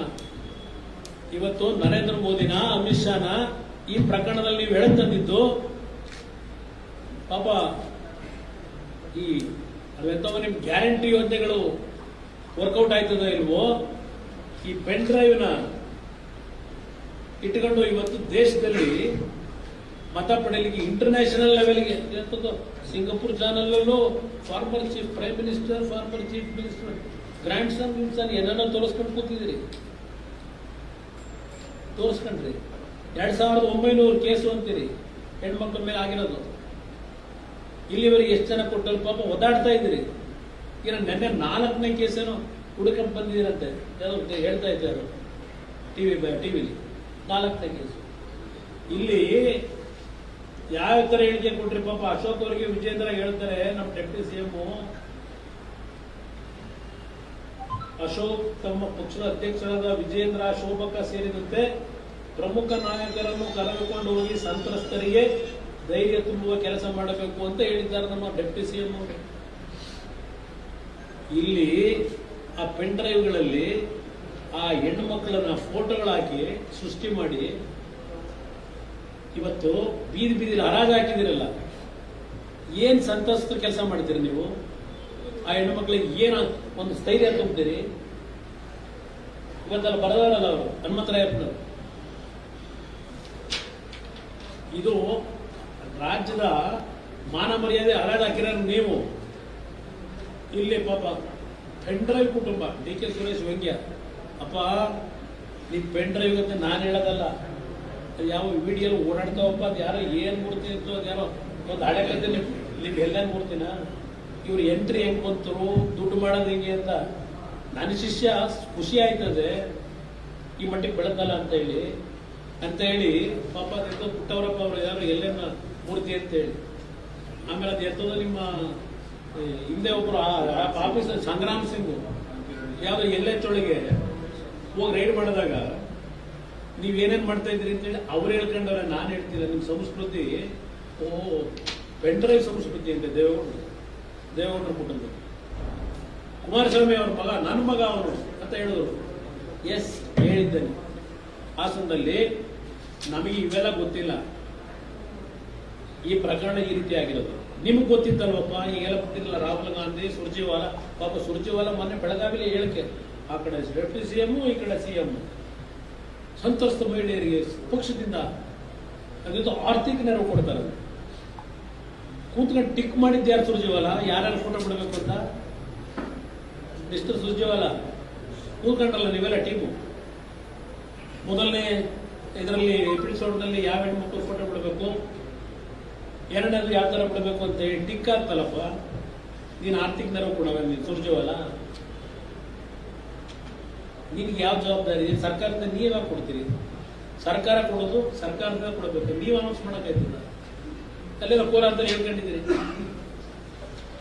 ಇಲ್ಲೇ ಕೃಷ್ಣ ಬೈರೇಗೌಡರು ಪ್ರಪಂಚದಲ್ಲೇ ಹೇಳಿದ್ದಾರೆ. ಇಲ್ಲ, ನಾನು ಒಪ್ಕೊತೀನಪ್ಪ. ಈಗ ನಾನು ಅದನ್ನೇ ಆಸೆ, ಮನೆಯ ಮಗ ದಾರಿ ತಪ್ಪಿದ್ದಾನಲ್ಲ ಈಗೇನು ಹೇಳ್ತೀರಿ ಅಂತ ಕೇಳೋದು. ನಾನು ಜನಗಳ ಭಾವನೆಗಳೇನಿತ್ತು, ನಾನು ಹಾಸನದಲ್ಲಿ ಹೌದು ಕಾರ್ಯಕರ್ತರ ಸಭೆಯಲ್ಲಿ ಹೇಳಿದ್ದೇನೆ. ಅದಲ್ಲದೆ ಬೇರೆ 2-3 ಸಭೆಗೆ ಹೋಗಿದ್ದೆ ಹಾಸನಕ್ಕೆ, ಅಲ್ಲೂ ಹೇಳಿದ್ದೇನೆ. ನಮಗೆ ಈ ರೀತಿಯ ಪ್ರಕರಣಗಳಿದೆ ಅಂತ ಈ ನೀರು ಬಿಟ್ಟ ಮೇಲೆ ಗೊತ್ತಾಗಿದೆ. ನಾನು ನಮ್ಮ ಜನತೆಗೆ ಹಾಸನದಲ್ಲಿ ಹೇಳಿದ್ದು, ನನ್ನ ಕಾರ್ಯಕರ್ತರಿಗೆ ಹೇಳಿದ್ದು. ನನ್ನ ಮುಂದೆ ಕೆಲವರು ಬಂದು ಹೇಳಿದ್ದಾರೆ, ನಮ್ಮ ಕಾರ್ಯಕರ್ತರು ದೊಡ್ಡವರಿಗೆ ಗೌರವ ಕೊಡಲ್ಲ, ಕಾರ್ಯಕರ್ತನ ಸರಿಯಾದ ರೀತಿ ಟ್ರೀಟ್ ಮಾಡ್ತಾ ಇಲ್ಲ, ಈ ಥರ ಪರಿಸ್ಥಿತಿಗಳಿದೆ ಅಣ್ಣ, ಕ್ಯಾಂಡಿಡೇಟ್ ಚೇಂಜ್ ಮಾಡಿ ಅಂತ ಕೆಲವು ನಮ್ಮ ಕಾರ್ಯಕರ್ತರು ಹೇಳಿದ್ರು. ಕಾರ್ಯಕರ್ತರ ಮಾತಿಗೆ ನಾನು ಬೆಲೆ ಕೊಟ್ಟು ಕ್ಯಾಂಡಿಡೇಟ್ ಚೇಂಜ್ ಮಾಡಬೇಕು ಅಂತ ಇದ್ದವನು. ಅದಕ್ಕೆ ಇವರು ಶಿವಕುಮಾರ್ ಏನು ಹೇಳ್ತಾರೆ, ಈಗ ಫ್ಯಾಮಿಲಿ ಒಳಗೆ ಡಿಸ್ಪ್ಯೂಟ್ ಇತ್ತು, ರೇವಣ್ಣ ಅವ್ರ ಫ್ಯಾಮಿಲಿನ ಕುಮಾರಸ್ವಾಮಿ ಮುಗಿಸ್ಬೇಕು ಅಂತ ಹೊರಟ. ಮನುಷ್ಯತ್ವ ಇದೆಯಾ ನಿಮಗೆ? ಮನುಷ್ಯತ್ವ ಇದೆಯಾ? ಯಾವುದೋ ಯೋಗೀಶ್ವರ್ ಮಗಳನ್ನ ಮನೆಯ ಪಾಪ ಕಾಂಗ್ರೆಸ್ ಪಾರ್ಟಿ ಸೇರಿಸ್ಕೊಂಡು ಉದ್ಧಾರ ಮಾಡ್ತಾರಂತೆ. 2002 ಬಂದಿತ್ತು ನಮ್ಮ ಹತ್ರ ಒಂದು ವಿಷಯ, ಈಗ ಬೇಡ. ಇಲ್ಲಿ ಕೃಷ್ಣ ಬೈರೇಗೌಡರು ಹೇಳ್ತಾರಲ್ಲ, ಎಸ್ ನಾನು ನನ್ನ ಜನತೆ ಮುಂದೆ ಕ್ಷಮೆ ಕೇಳಿದ್ದೇನೆ. ಹಾಸನದಲ್ಲಿ ತಪ್ಪು ಮಾಡಿದ್ರೆ ನಾವು ಸರಿದಾರಿ ತರತಕ್ಕಂಥ ತಿದ್ಕೊಳ್ಳೋದಕ್ಕೆ ಅವಕಾಶ ಕೊಡಿ ಅಂತ ನನ್ನ ಕಾರ್ಯಕರ್ತರು ಕೇಳಿದ್ದೇನೆ. ಅವ್ನು ಸರಿಪಡಿಸ್ತಕ್ಕಂಥ ಕೆಲಸ ನಾನು ಮಾಡ್ತೀನಿ ಅಂತ ಹೇಳಿದ್ದೇನೆ ನನ್ನ ಕಾರ್ಯಕರ್ತರು ಹೇಳಿದಾಗ. ಇದು ತಪ್ಪ ನಾನು ಹೇಳಿದ್ದು. ನಾನು ನಮ್ಮ ಕುಟುಂಬ ಅಲ್ಲ ಅಂತ ಯಾಕೆ ಹೇಳಿದೆ? ಏನ್ ರಕ್ತ ಸಂಬಂಧಿ. ತಪ್ಪು ಮಾಡಿದ್ರೆ ತಪ್ಪನ್ನು ಸರಿಪಡಿಸ್ಬೇಕು ಅನ್ನೋದು ನನ್ನ ಉದ್ದೇಶ. ಅದು ಕಾರ್ಯಕರ್ತರಿಗೆ ಹೇಳಿದೆ. ಇದು ನಾನು ದೊಡ್ಡ ಅಪರಾಧ ಮಾಡಿಬಿಟ್ಟೆ ಅಂತೇಳಿ ನನ್ನೂ ಇದಕ್ಕೆ ಹೇಳಿದ್ದೀರಲ್ಲಪ್ಪ. ಎಷ್ಟು ಬೇರೆ ಒಳ್ಳೆ ನಮ್ಗೆ ಗೊತ್ತು, ಬಹಳ ಚೆನ್ನಾಗಿ ಮಾತನಾಡ್ತೀರಿ ನೀವು. ಬಡವರ ಬಗ್ಗೆ ನಿಮ್ಗೆ ಎಷ್ಟು ಕನಿಕರ ಇದೆ ಅನ್ನೋದು ನನಗೆ ಗೊತ್ತಿದೆ. ಇಲ್ಲಿ ಈಗ SIT ಅವರು ರಾಹುಲ್ ಗಾಂಧಿ ಅವ್ರನ್ನ ಯಾಕೆ ಇನ್ನೂ ಬಿಟ್ಟುಕೊಂಡ್ರಿ? ಒಂದು ಭಾಗ ಮೋದಿ ಮಹಿಳೆಯರ ಕ್ಷಮೆ ಕೇಳಲಿ ರಾಹುಲ್ ಗಾಂಧಿ. ಇವತ್ತು ಮೋದಿ ಅವ್ರನ್ನ ಕೇಳ್ತಾ ಇದ್ರಲ್ಲ, ಬಾಯ್ ಬಿಡ್ತಿಲ್ಲ ಅಂತ ಹೇಳಿ. ಏನ್ ಹೇಳಿದ್ದಾರೆ ಮೋದಿ ಅವರು ಇವತ್ತು? ಯಾವುದೇ ಕಾರಣಕ್ಕೂ ಇಂಥ ಪ್ರಕರಣದಲ್ಲಿ ನಡೆದಿರ್ತಕ್ಕಂಥದ್ದೇನಿದೆ, ಪ್ರಜ್ವಲ್ ಅವ್ರನ್ನೂ ಸಹ ನಾವು ಸಾಫ್ಟ್ ಕಾರ್ನರ್ ಇಂದ ನಾವು ಕಾಣ್ಲಿಕ್ಕಾಗಲ್ಲ. ಕ್ಲಿಯರ್ ಆಗಿ ಹೇಳಿದ್ದಾರೆ ನರೇಂದ್ರ ಮೋದಿ ಅವರು. ನರೇಂದ್ರ ಮೋದಿ ಅವರು ಉತ್ತರ ಕೊಡಬೇಕು, ನರೇಂದ್ರ ಮೋದಿ ಅವರು ಉತ್ತರ ಕೊಡಬೇಕು. ಅದು ಯಾವ್ದು ಗೌವಾತಿನಲ್ಲಿ ಯಾವುದೋ ಕಾಂಗ್ರೆಸ್ ಹೆಣ್ಣು ಮಗಳಿಗೆ ಏನೋ ಒಂದು ಅತ್ಯಾಚಾರಗಳಾಗಿರುತ್ತೆ, ಕಣ್ಣಲ್ಲಿ ಏನೋ ಕಣ್ಣಾರ ಮಾತಾಡೋರು. ಏನ್ ಆಕ್ಷನ್ ತಗೊಂಡಿದ್ದೀರಪ್ಪ? ಏನ್ ಆಕ್ಷನ್ ತಗೊಂಡ್ರಿ? ಇದು ಒಂದು ಭಾಗ. ಏನ್ ಪ್ರಿಯಾಂಕಾ ಗಾಂಧಿ, ಇದು ಎಲ್ಲ ಇಂಟರ್ನ್ಯಾಷನಲ್. ಇದು ಕಾಂಗ್ರೆಸ್ ಅಧಿಕಾರಿ ಬರಬೇಕೀಗ ಪಾಪ ಇವರಿಗೆ. ಇದು ಯಾವ ರೀತಿಯಲ್ಲಿ ನಡೆದಿದೆ ಪಾಪ. ಇಲ್ಲಿ ಹೇಳ್ತಾರೆ HDK ಸತ್ಯ ಹರಿಶ್ಚಂದ್ರ ಮೊಮ್ಮಗ ಅಲ್ವೇ ಅಂತ ಹೇಳಿ. ನಾನೇನು ಸತ್ಯ ಹರಿಶ್ಚಂದ್ರ ಅಂತ ಎಲ್ಲೂ ಹೇಳ್ಕೊಂಡಿಲ್ಲ, ಸತ್ಯ ಹರಿಶ್ಚಂದ್ರ ಅಂತ ಎಲ್ಲೂ ಹೇಳ್ಕೊಂಡಿಲ್ಲ. ನೇರವಾಗಿ ವಿಧಾನಸಭೆಯಲ್ಲಿ ಹೇಳಿದ್ದೇನೆ. ಈಗ ಸಂತ್ರಸ್ತೆಯರ ಬೆಂಬಲಕ್ಕೆ ನಾನು ಯಾವ ನೋಟಿಸ್ ಕೊಡಿ ಅಂದಲ್ಲ, ಅದಕ್ಕೆ ರಾಹುಲ್ ಗಾಂಧಿ ಕಡೆಯಿಂದ ಒಂದು ಲೆಟರ್ ಬರೆಸ್ಕೊತಾರೆ. ಕುಟುಂಬದ ಒಳಜಗಳದಿಂದ ಪ್ರಜ್ವಲ್ ಪ್ರಕರಣ ಬಹಿರಂಗ. ಕುಟುಂಬದ ಒಳಜಗಳದಿಂದ ಬಹಿರಂಗ ನಾನು ಮಾಡಿದ್ದೀನಿ ಅಂತೀವಿ ಇವ್ರು ಹೇಳ್ಕೊಳ್ಳೋದು. ಕುಮಾರಸ್ವಾಮಿನೇ ಬಿಟ್ಟವ್ರೆ. ಬಿಜೆಪಿ ನಿಲುವೇನು ಅಂತ. ಇದು ಇವೆಲ್ಲ ಏನೇನಿದೆ ನಾನು ಎಲ್ಲ ಹೇಳಲಿಕ್ಕೆ ಹೋಗೋದಿಲ್ಲ. ಈಗ ನಿನ್ನೆ ಶಿವರಾಮ ಹಾಸನ ವಿಡಿಯೋ ಪೋಸ್ಟ್ ಮಾಡಿದರೆ ಶಿಕ್ಷೆ SIT. ಈಗ SIT ಅವರು ಎಲ್ಲ ಹರಾಜಾಕಾಯ್ತು, ಈಗ ಶಿಕ್ಷೆ ಐತೆ. ಪಾಪ ನಿಮ್ಮ SIT ಮಾರನಾಯಕರುಗಳೇ ಯಾರ್ಯಾರಿದ್ದೀರಿ ಅಲ್ಲಿ, ನಿಮ್ಮದಕ್ಕೆ ವಿಡಿಯೋ ಬಿಡೋರು ಇರಲಿ. ಇಲ್ಲಿವರೆಗೆ ಬಿಟ್ಟವ್ರಲ್ಲಪ್ಪ 21ನೇ ತಾರೀಕಿಂದ. ಅವ್ರ ಮೇಲೆ ಏನ್ ಮಾಡಿದ್ರೆ ಹೇಳ್ರಪ್ಪ ಜನಕ್ಕೆ. FIR ಹಾಕೊಂಡಿದ್ದೀರಿ, 15 ದಿವಸ ಆಯ್ತು, ಒಬ್ಬನ್ನು ಅರೆಸ್ಟ್ ಮಾಡಲಿಲ್ಲ. ಹಾಸನದ ಕೋರ್ಟ್ ನಲ್ಲಿ ಬೇಲ್ ಅಪ್ಲೈ ಮಾಡ್ಕೊಂಡವ್ರೆ ಈ 4 ಜನ. ಕಾರ್ತಿಕ್ ಗೌಡ್ ನಿಂತ ಹಿಡಿದು ಇದೇ ನವೀನ್ ಗೌಡ ಅಲ್ಲಿ ಬೇಲ್ ಅಪ್ಲೈ ಮಾಡ್ಕೊಂಡವ್ರೆ. ಆ ಬೇಲ್ ಅಲ್ಲಿ ಕೊಡಕ್ ಬರಲ್ಲ. SIT ಇದು ಪ್ರಕರಣ ಕೊಟ್ಟ ಮೇಲೆ ಅದನ್ನ ನಿಮ್ ಸರ್ಕಾರದ PPN ಅವರವನ್ನೆಲ್ಲ ಹೇಳಿ ಅಲ್ಲಿ ಈ ಕೇಸ್ ಟ್ರಾನ್ಸ್ಫರ್ ಮಾಡಬೇಕು. ನಿಮ್ಮ SP ಏನ್ ಮಾಡ್ತಾವ್ರೆ? ಅಲ್ಲವೆಲ್ಲ ಹೆಣ್ಣು ಮಗಳಂತಿರೋದಲ್ಲಿ ಏನ್ ಮಾಡ್ತಾ ಇದ್ದೀರಿ? ಟ್ರಾನ್ಸ್ಫರ್ ಇನ್ನೂ ಯಾಕೆ ಮಾಡಿಲ್ಲ ಕೇಸ್ನ SIT ಅವರಿಗೆ? ಇಲ್ಲಿ ಶರವೇಗದಲ್ಲಿ ಮಾಡ್ತಾ ಇದ್ರಲ್ಲಪ್ಪ, ಇಲ್ಲಿ ಯಾಕೆ ಟೇಕ್ ಓವರ್ ಮಾಡಿಲ್ಲ ಇನ್ನು ಅಲ್ಲಿಂದ FIR ಆಗಿರೋದನ್ನ? ಇದನ್ನ ಫೇರ್ ತನಿಖೆ ಅಂತೀರಾ? ನಿಜಕ್ಕೂ ಸತ್ಯ ಬರಬೇಕಾ ನಿಮಗೆ ಹೊರಗಡೆ?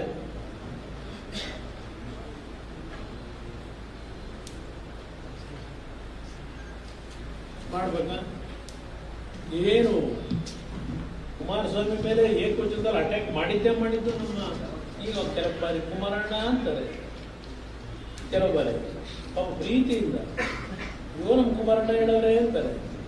ಇನ್ನೊಂದು ಕಡೆ ಯಾವನವನು ಅವನವನು ಅಂತ ಇನ್ನೊಂದು ಕಡೆ ಮಾತಾಡ್ತೀಯಪ್ಪ. ನೋಡಿದೀನಿ ಯಾವ ತರ ಬಂದಿದ್ದೀರಿ ನೀವು, ಏನು ಮುಗಿಸೇ ಬಿಡ್ತೀವಿ ಅಂತ ಹೇಳ್ತೀರಿ. ಆ ಕ್ಯಾಸೆಟ್ಗಳಲ್ಲಿ ಕೆಲವು ಇದಾವಲ್ಲ, ಈಗ ಪಾಪ ಹೇಳ್ತಿರೋದಂತೂ ನೆನ್ನೆ ಒಂದು ರಿಟರ್ನ್ ಸ್ಲೀಪ್ ಕೊಟ್ರಿ ಹೇಳಿಕೆ, ಒಂದು 10 ನಿಮಿಷ ಆದ್ಮೇಲೆ ಅರ್ಧ ಗಂಟೆ ಆದ್ಮೇಲೆ ಮತ್ತೆ ಅದೇನು ವಿಡಿಯೋ ಹೇಳಿಕೆ ಕೊಟ್ರಿ, ಆಮೇಲೆ 12 ಗಂಟೆಗೆ 1 ಗಂಟೆಗೆ ಮನೆ ಮತ್ತೆ ಅಲ್ಲೊಂದು ಹೇಳಿಕೆ ಕೊಟ್ರಿ. ನಿಮ್ಮ ಮುಖ ನೋಡಿದ್ರೆ ಗೊತ್ತಾಯ್ತದೆ. ಆ ಟಿವಿಗಳಲ್ಲಿ ನಿಮ್ಮ ಮುಖದ ಹಾವಭಾವ ನೋಡಿದ್ರೆ ಏನು ಎಗರ್ತಿದ್ರಲ್ಲ.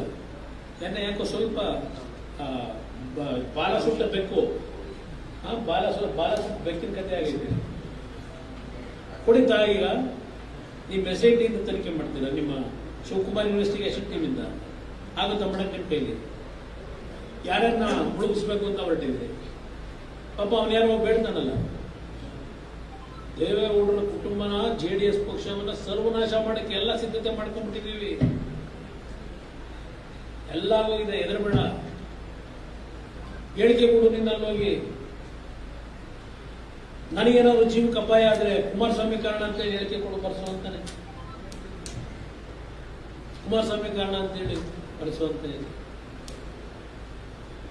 ಓ ಏನು ಪರವಾಗಿಲ್ಲ, ಇಲ್ಲೇ ಇರೋದು ನಿಮ್ಮ ಸೆಕ್ಷನ್ಗಳು ಬೇಲೆಬಲ್ ಸೆಕ್ಷನ್ ಅಂತ ಹೇಳಿದ್ರೆ ಬಿಡಪ್ಪ ಅವೆಲ್ಲ ಏನ್ ತೊಂದರೆ ಇಲ್ಲ, ನಾನು ಅದಕ್ಕೆ ಎಲ್ಲ ರೆಡಿ ಮಾಡಿ ಈಗಾಗಲೇ ಏನೇನು ಕೊಡಿಸ್ಬೇಕೋ ಕೊಡಿಸಿದ್ದೀನಿ. ಯಾರು ಹೇಳಿರೋದು?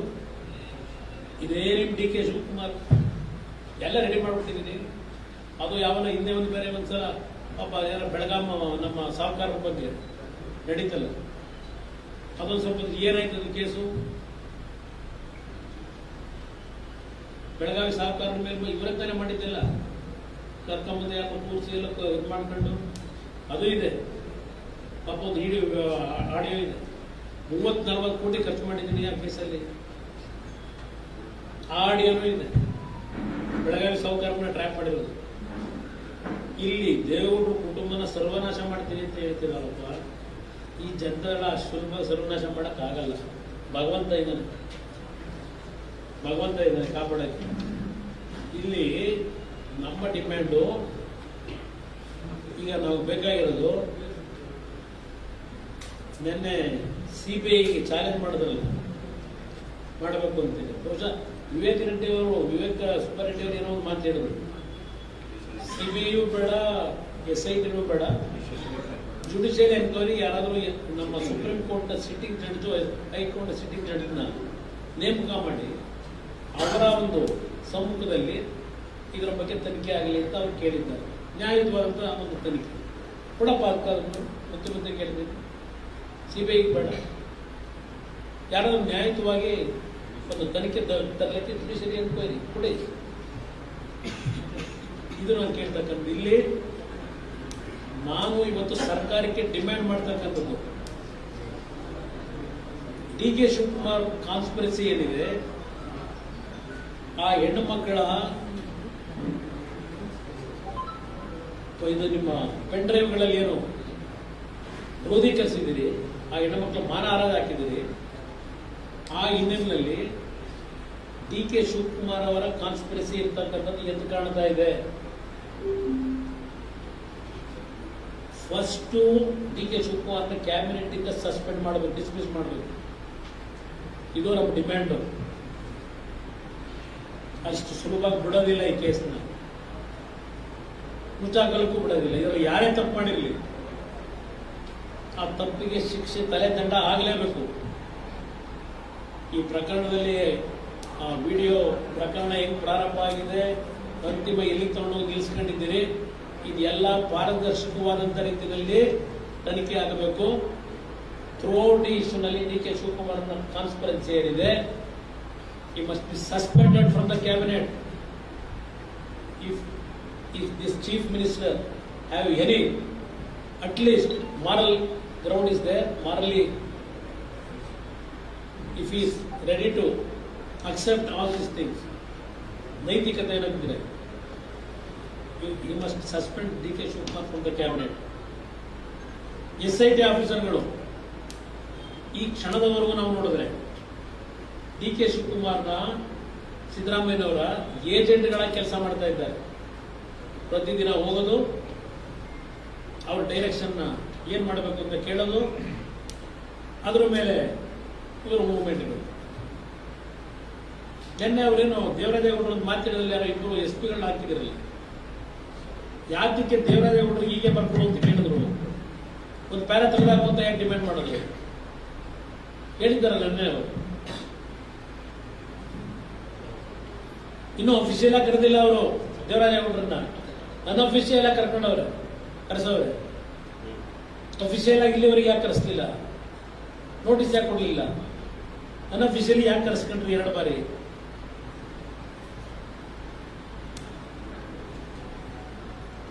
ಅವರೇ ಹೇಳಿದ್ದಾರೆ ದೇವರಾಜೇಗೌಡರು. ಇಲ್ಲಿ ನಮ್ಮ ಮಹಾನುಭಾವ ಡಿ ಕೆ ಶಿವಕುಮಾರ್ ಹಿಸ್ಟ್ರಿನೇ ತೆಗೆದ್ರೆ ಇದರಲ್ಲಿ ಎಕ್ಸ್ಪರ್ಟ್ ಅಂತಕ್ಕಂಥದ್ದು ಎಲ್ರಿಗೂ ಗೊತ್ತು ಈ ರೀತಿ ಆಕ್ಟಿವಿಟೀಸ್ಗಳಲ್ಲಿ.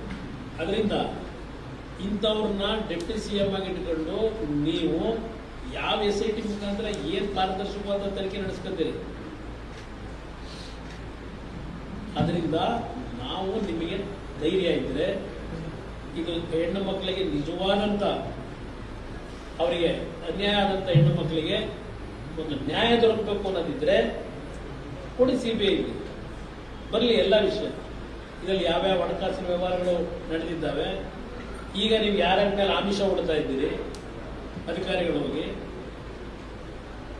ಕಿಡ್ನಾಪ್ ರೇವಣ್ಣ ಅವ್ರು ಮಾಡಿಸಿದ್ದಾರ, ಪಾಪ ತಗೊಂಡ ಕೂರಿಸಿದಿರಲ್ಲ ಕಿಡ್ನಾಪ್ ಪ್ರಕರಣ ಅಂತ ಮಾಡಿ, ಬರಲಿ ಎಲ್ಲ ವಾಸ್ತವಾಂಶ ಅವರಿಗೆ. ಇಷ್ಟೆಲ್ಲ ಆದ್ರೂ ಇನ್ನೂ ಮುಖ್ಯಮಂತ್ರಿಗಳು ಆ ವಿಡಿಯೋ ಪೆನ್ ಡ್ರೈವ್ ರಿಲೀಸ್ ಆಗವಲ್ಲ, ಅದ್ರ ಬಗ್ಗೆ ಇನ್ನೂ ಆ ಸಬ್ಜೆಕ್ಟ್ ನ ರೈಸೇ ಮಾಡ್ತಾ ಇಲ್ಲ. ನಾನು ದೇವೇಗೌಡರನ್ನ, ಯಾಕೆಂದ್ರೆ ಅವ್ರು ಬಂದಿರೋ ಸಂಸ್ಕೃತಿ ನನಗೊಂದು, ದೇವೇಗೌಡರು 92 ವರ್ಷ, ನನ್ನ ತಾಯಿಗೆ 79 ವರ್ಷ. ಅವ್ರು ಯಾವ ರೀತಿ ಬದುಕಿದ್ದಾರೆ ಅಂತಕ್ಕಂಥದ್ದು ಕಣ್ಣಾರೆ ಕಂಡಿದ್ದೀವಿ ನಾವು. ಅವರು ಏನಾದರೂ ಆರೋಗ್ಯದ ಏರ್ಪೇರಾದರೆ ನಾವು ಎತ್ತು ತಂದೆ ತಾಯಿ ಕಳ್ಕೊತೀವಲ್ಲಪ್ಪ ಅಂತ ನೋವಿನಲ್ಲಿ ಅವ್ರನ್ನ ನಾನು ಆತ್ಮಸ್ಥೈರ್ಯ ತುಂಬಲಿಕ್ಕೆ 2 ದಿನ ಹೋದ್ರೆ ಮನೆಗೆ, ಇಲ್ಲೆಲ್ಲ ಒಂದು ಹೇಳಿಕೆ ಕೊಟ್ಟರು ನಮ್ಮ ಮುಖ್ಯಮಂತ್ರಿಗಳು.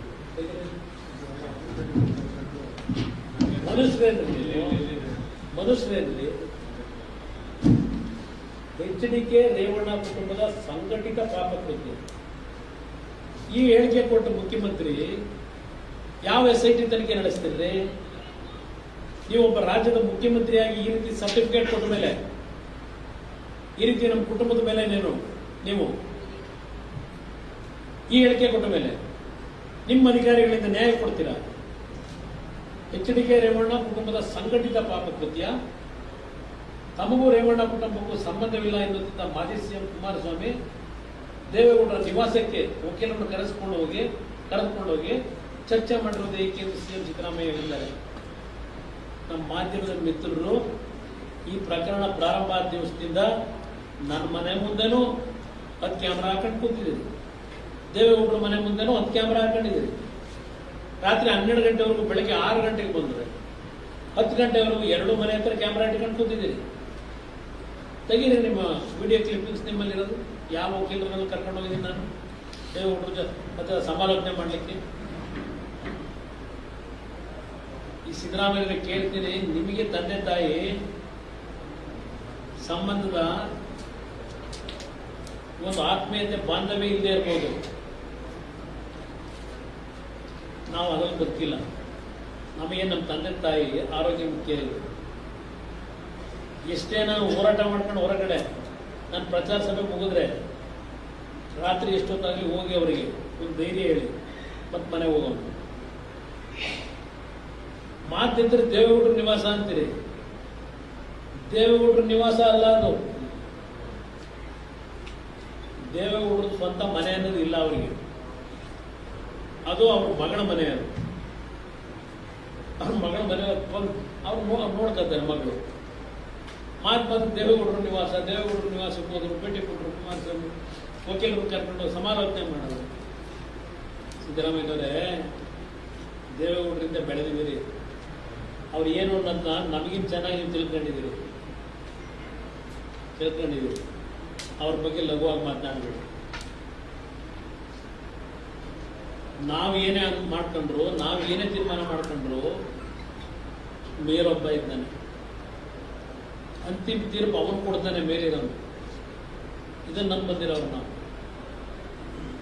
ಅದಕ್ಕೆ ನಾನು ರಾಜ್ಯದ ಜನತೆಗೆ ಹೇಳ್ತೇನೆ, ಇವತ್ತು ನಡೀತಿರ್ತಕ್ಕಂಥ ಈ ಒಂದು ಘಟನೆಗಳೇನಿದೆ, ಈ ಸರ್ಕಾರದಿಂದ ಯಾವುದೇ ಕಾರಣಕ್ಕೂ ಇವರು ನ್ಯಾಯವನ್ನು ಯಾರಿಗೂ ಕೊಡಲ್ಲ.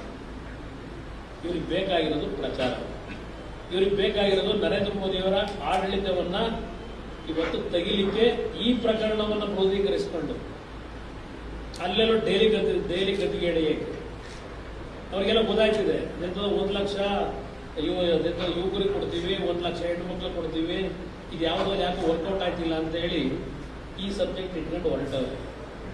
ಆದರೆ ನಾನು ಇದನ್ನು ಲಘುವಾಗಿ ಹೇಳಲ್ಲ. ಈ ಸಬ್ಜೆಕ್ಟ್ ಯಾವುದೇ ಕಾರಣಕ್ಕೂ ಲಘುವಾಗಿ ನಾನು ಪರಿಗಣಿಸಲ್ಲ. ಯಾರೇ ತಪ್ಪು ಮಾಡಿದ್ರೂ ಶಿಕ್ಷೆ ಆಗಬೇಕು ಅಂತಕ್ಕಂಥದ್ದು ಈಗಲೂ ನಾನು ಒತ್ತಾಯ ಮಾಡ್ತೀನಿ. ಇದೆಲ್ಲ ರಾಜಿ ಒಳಗಾಗಲ್ಲ. ಇದು ನನ್ನ ಭಾವನೆ, ನನ್ನ ಪಕ್ಷದ ಭಾವನೆ, ನನ್ನ ಪಕ್ಷದ ತೀರ್ಮಾನ ಇದೆ. ಅದರಿಂದ ಇವತ್ತು ಯಾತಕ್ಕೆ ನಾನು ನಿಮ್ಮನ್ನು ಇವತ್ತು ಕರೆದಿದ್ದೇನೆ ಅಂದರೆ, ಇಲ್ಲಿ ಏನು ನಡೀತಾ ಇದೆ ಕೊಡಿ, ಇದೆಲ್ಲ ಇದೆಯಲ್ಲ, ಯಾತಕ್ಕೆ ಕರೆಸಿದ್ರಿ ನೀವು ದೇವರಾಜೇಗೌಡನ್ನ? ದೂರವಾಣಿ ಮುಖಾಂತರ ಯಾತಕ್ಕೆ ನೀವು ಪ್ರಯತ್ನ ಪಟ್ರಿ? ದೇವರಾಜೇಗೌಡರ ಅವಶ್ಯಕತೆ ನಿಮ್ಗೆ ಯಾಕೆ ಬಂತು? ಅವ್ರ ಮೇಲೆ ಯಾತಕ್ಕೆ ಈಗ ಅದೆಂಥದ್ದು ಅವ್ರ ಮೇಲೆ ಈ ಸಿಡಿ ಬಿಟ್ರು ಅಂತ ಹೇಳಿ ಪೆನ್ ಡ್ರೈವ್ನ ಈ ಕೇಸ್ ಮಾಡಬೇಕು ಅಂತ ಯಾಕೆ ಹೊರಟಿದ್ದೀರಿ? ಇದು ಆ SIT ಅಂತಕ್ಕಂಥದ್ದು ನಾನು ಅಧಿಕಾರಿಗಳಿಗೂ ಹೇಳ್ತೇನೆ, ನಾನು ಈಗಲೂ ಹೇಳ್ತೇನೆ, ಸಾರ್ವಜನಿಕವಾಗಿ ಪಾರದರ್ಶಕವಾದಂಥ ತನಿಖೆ ಮಾಡಿ, ಯಾವುದೇ ಒಂದು ಒತ್ತಡಗಳಿಗೆ ಮಣಿಬೇಡಿ ಅಂತಕ್ಕಂಥದ್ದು ಹೇಳ್ತೀನಿ. ಯಾರ್ಯಾರು ಯಾವ ರೀತಿ ನಡ್ಕೊತಾ ಇದ್ದೀರಿ ಅಂತಕ್ಕಂಥದ್ದು ನನಗೆ ಮಾಹಿತಿ ಬರ್ತದೆ ಕಾನೂನು ಬಾಹಿರವಾಗಿ, ನೀವು ಅಧಿಕಾರಿಗಳಾಗಿದ್ಕೊಂಡು. ಇವೆಲ್ಲ ಕಾಲಚಕ್ರ ಓಡ್ತಾ ಇರ್ತದೆ. ಅಧಿಕಾರಿಗಳಿಗೆ ಹೇಳ್ತೀನಿ, ಎಚ್ಚರಿಕೆಯಿಂದ ಕೆಲಸ ಮಾಡ್ಕೊಳ್ಳಿ, ಎಚ್ಚರಿಕೆಯಿಂದ. ಇದೆಲ್ಲ ಶಾಶ್ವತ ಅಲ್ಲ, ನಾವ್ಯಾರು ಶಾಶ್ವತ ಅಲ್ಲ. ಸತ್ಯಾಂಶ ಹೊರಗೆ ಬರಬೇಕು. ನಾಡಿನ ಜನತೆ ಇವತ್ತು ಈ ವಿಷಯದಲ್ಲಿ ಬರೀ ನಾವೆಲ್ಲ ಗೊಂದಲಕ್ಕೊಳಗಾಗಿರೋದು. ಇಡೀ ರಾಜ್ಯ, ಇಡೀ ದೇಶ ಗೊಂದಲಕ್ಕೊಳಗಾಗಿದೆ. ಇವತ್ತು 2800 ಪ್ರಕರಣ ಅಂತೀರಿ. ಯಾರು 2800 ಪ್ರಕರಣ ಅಂತ ತೀರ್ಮಾನ ತಗೊಂಡಿರೋದು? ಕಾಂಗ್ರೆಸ್ ನಾಯಕರು ನೀವು ಹೇಳ್ತಾ ಇದ್ದೀರಲ್ಲ. ಇಲ್ಲಿವರೆಗೆ ಎಷ್ಟು ಪ್ರಕರಣ ಈಗ ಹೊರಗೆ ತಂದಿದ್ದೀರಿ? ಎಷ್ಟು ಜನ ಬಂದು ನಿಮ್ಗೆ ಕಂಪ್ಲೇಂಟ್ ಕೊಟ್ಟವ್ರೆ? ಒಂದು ಇತಿಮಿತಿ ಬೇಡವ? ಒಂದು ನಂಬಿಕೆಗೆ ಅರ್ಹವಾದ ರೀತಿಯಲ್ಲಾದರೂ ನಿಮ್ಮ ಮಾತಿರ್ಬೇಕಲ್ವ, ಸ್ಟೇಟ್ಮೆಂಟ್ಗಳು. ಸರ್, ನಿನ್ನೆ ಈ ಪ್ರಕರಣದ ಪೂರ್ತಿ ಒಂದು ಮಾಹಿತಿನ ದೇವರಾಜೇಗೌಡರು ಕೊಟ್ಟ ನಂತರದಲ್ಲಿ ಒಂದು ವಿಡಿಯೋ ಸ್ಟೇಟ್ಮೆಂಟ್ ಅನ್ನ ಇದೇ DK ಶಿವಕುಮಾರ್ ಅವರು ರಿಲೀಸ್ ಮಾಡಿದ್ದಾರೆ. ಆ ವಿಡಿಯೋದಲ್ಲಿ ಎಲ್ಲಾ ಶಿವರಾಮೇಗೌಡರ ಪಾತ್ರವಾಗಲಿ ಅಥವಾ ದೇವರಾಜೇಗೌಡರ ಪಾತ್ರವಾಗಲಿ ಅವರ ಹೆಸರನ್ನ ತಗೊಂಡು ಅವ್ರು ಹೇಳಿದ್ದಾರೆ, ಇದರ ಸಂಪೂರ್ಣ ಮಾಹಿತಿನ ನಾನು ಕೊಡ್ತೀನಿ ಅಂತ ಹೇಳಿ. ಈಗ ನೀವು ಯಾರು ಕೊಡ್ತಾರೆ? ಇದು CBI ಇನ್ವೆಸ್ಟಿಗೇಷನ್ ಯಾರು ಕೊಡೋರು ಸಂಪೂರ್ಣ ಮಾಹಿತಿ?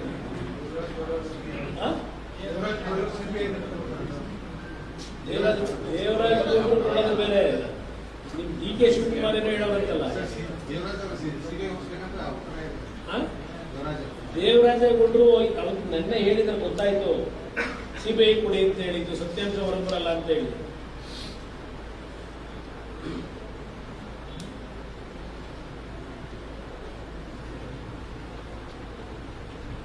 ಸರ್, ಇಡೀ ಸರ್ಕಾರದ ಪೊಲಿಟಿಕಲ್ ಕಾನ್ಸ್ಪಿರಸಿ ಇದೆ ಕೇಸಲ್ಲಿ. ದೇವೇಗೌಡರ ಕುಟುಂಬವನ್ನ ಒಂದು ರೀತಿ ಇಕ್ಕಟ್ಟಿಗೆ ಸಿಕ್ಕುವಂತ ಪ್ರಯತ್ನ ಆಗ್ತಿದೆ ಅಂತ ಅನ್ಸುತ್ತೆ. ನನಗೆ ಅನ್ಸೋದಲ್ಲ, ಅವ್ರು ಹೋಗ್ತಿರೋ ಮಾರ್ಗ ಒಂದು ಕಡೆ ಕಾಣ್ತಾ ಇದೆ. ಅದ್ಯಾವುದೋ ಈಗ ಹೆಸರು ಹೇಳಿದ್ರಲ್ಲ, ಅದ್ಯಾವುದೋ ಹೆಸರು ಹೇಳಿದ್ರಲ್ಲ. ಈಗ ದೇವರಾಜೇಗೌಡರ ಏನು ಹೇಳವ್ರೆ?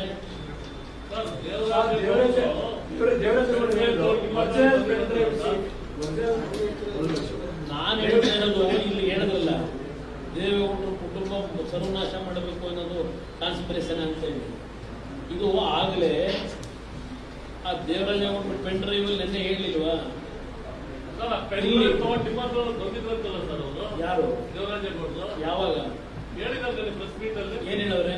ನಾನು ಕುಮಾರಸ್ವಾಮಿ ಅಂತ ಓದಿದ್ದೆ. ಯಾವಾಗ ಹೋಗಿದ್ರಂತೆ? ಯಾವ ಪೆನ್ ಡ್ರೈವ್ ತಗೊಂಡ್ಬಂದಾಳಂತ ನನ್ನ ಹತ್ರ ಹೇಳಿ.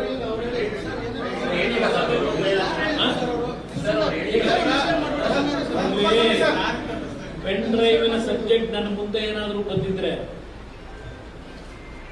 ನಾನು ಯಾವುದೇ ಕಾರಣಕ್ಕೂ ಪ್ರಜ್ವಲ್ ರೇವಣ್ಣಿಗೆ ಟಿಕೆಟ್ ಕೊಡೋ ಪ್ರಶ್ನೆ ಬಂದಿರಲಿಲ್ಲ. ದೇವೇಗೌಡರೆಲ್ಲ ಯಾರು ಹೇಳಿದ್ರು ಟಿಕೆಟ್ ಕೊಡ್ತಿರ್ಲಿಲ್ಲ. ನಾನು ಹಿಂದೆ ಸರ್ ದೇವರಾಜೇಗೌಡರು ಹಿಂದೆ ಒಂದು ನಿಮಿಷ ಕೇಳಿದ್ರೆ ಸರ್ 2023 ಏನು ವಿಜಯನಗರ ಪತ್ರ ಬರೋ ಸಂದರ್ಭದಲ್ಲಿ ಆ ಪತ್ರದ ಮಾಹಿತಿ ತಮಗೆ ಕೊಟ್ಟಿತ್ತು. ಅವ್ರ ಪತ್ರಿಕಾ ಪ್ರಕಟಣೆ ಎಲ್ಲಿ ದೇವರಾಜೇಗೌಡ ಪತ್ರಿಕಾ ಪ್ರಕಟಣೆ ಮಾಡಿದ್ರು, ಪ್ರೆಸ್ ಮೀಟ್ ಮಾಡಿ ಹೇಳಿದ್ರು. ಅದಾದ ನಂತರ ಅವರು ವಿಜಯನಗರ ಪತ್ರ ಬರೆದಿದ್ರು. 2979 ವಿಡಿಯೋದಿಂದ ಉಲ್ಲೇಖ ಮಾಡಿದ್ರೆ ದೇವರಾಜೇಗೌಡ ಪತ್ರ ತಲುಪಿದ ವಿಷಯ. ಅದು ತಮ್ಮ ಗಮನಕ್ಕೆ ಬಂದಿಲ್ಲ ಸರ್, ತಮ್ಮ ಗಮನಕ್ಕೆ ಬಂದಿಲ್ಲ ಆ ವಿಷಯ. ನನ್ನ ಗಮನಕ್ಕೆ ವಿಜಯೇಂದ್ರ ಅವರಿಗೆ ಪತ್ರ ಬರೆಯೋಕ್ಕೂ ನನಗೂ ಸಂಬಂಧ ಏನು? ಅದು ಪತ್ರಿಕಾಗೋಷ್ಠಿ ಮಾಡಿದ್ರು ಗೊತ್ತಿಲ್ಲ, ನನಗೆ ಗೊತ್ತಿಲ್ಲ, ನನಗೆ ಆ ವಿಷಯವೇ ಗೊತ್ತಿಲ್ಲ. 2023 2009 ಪ್ರಕರಣ ಅಂತ ಅವ್ರು ಹೇಳೋರ?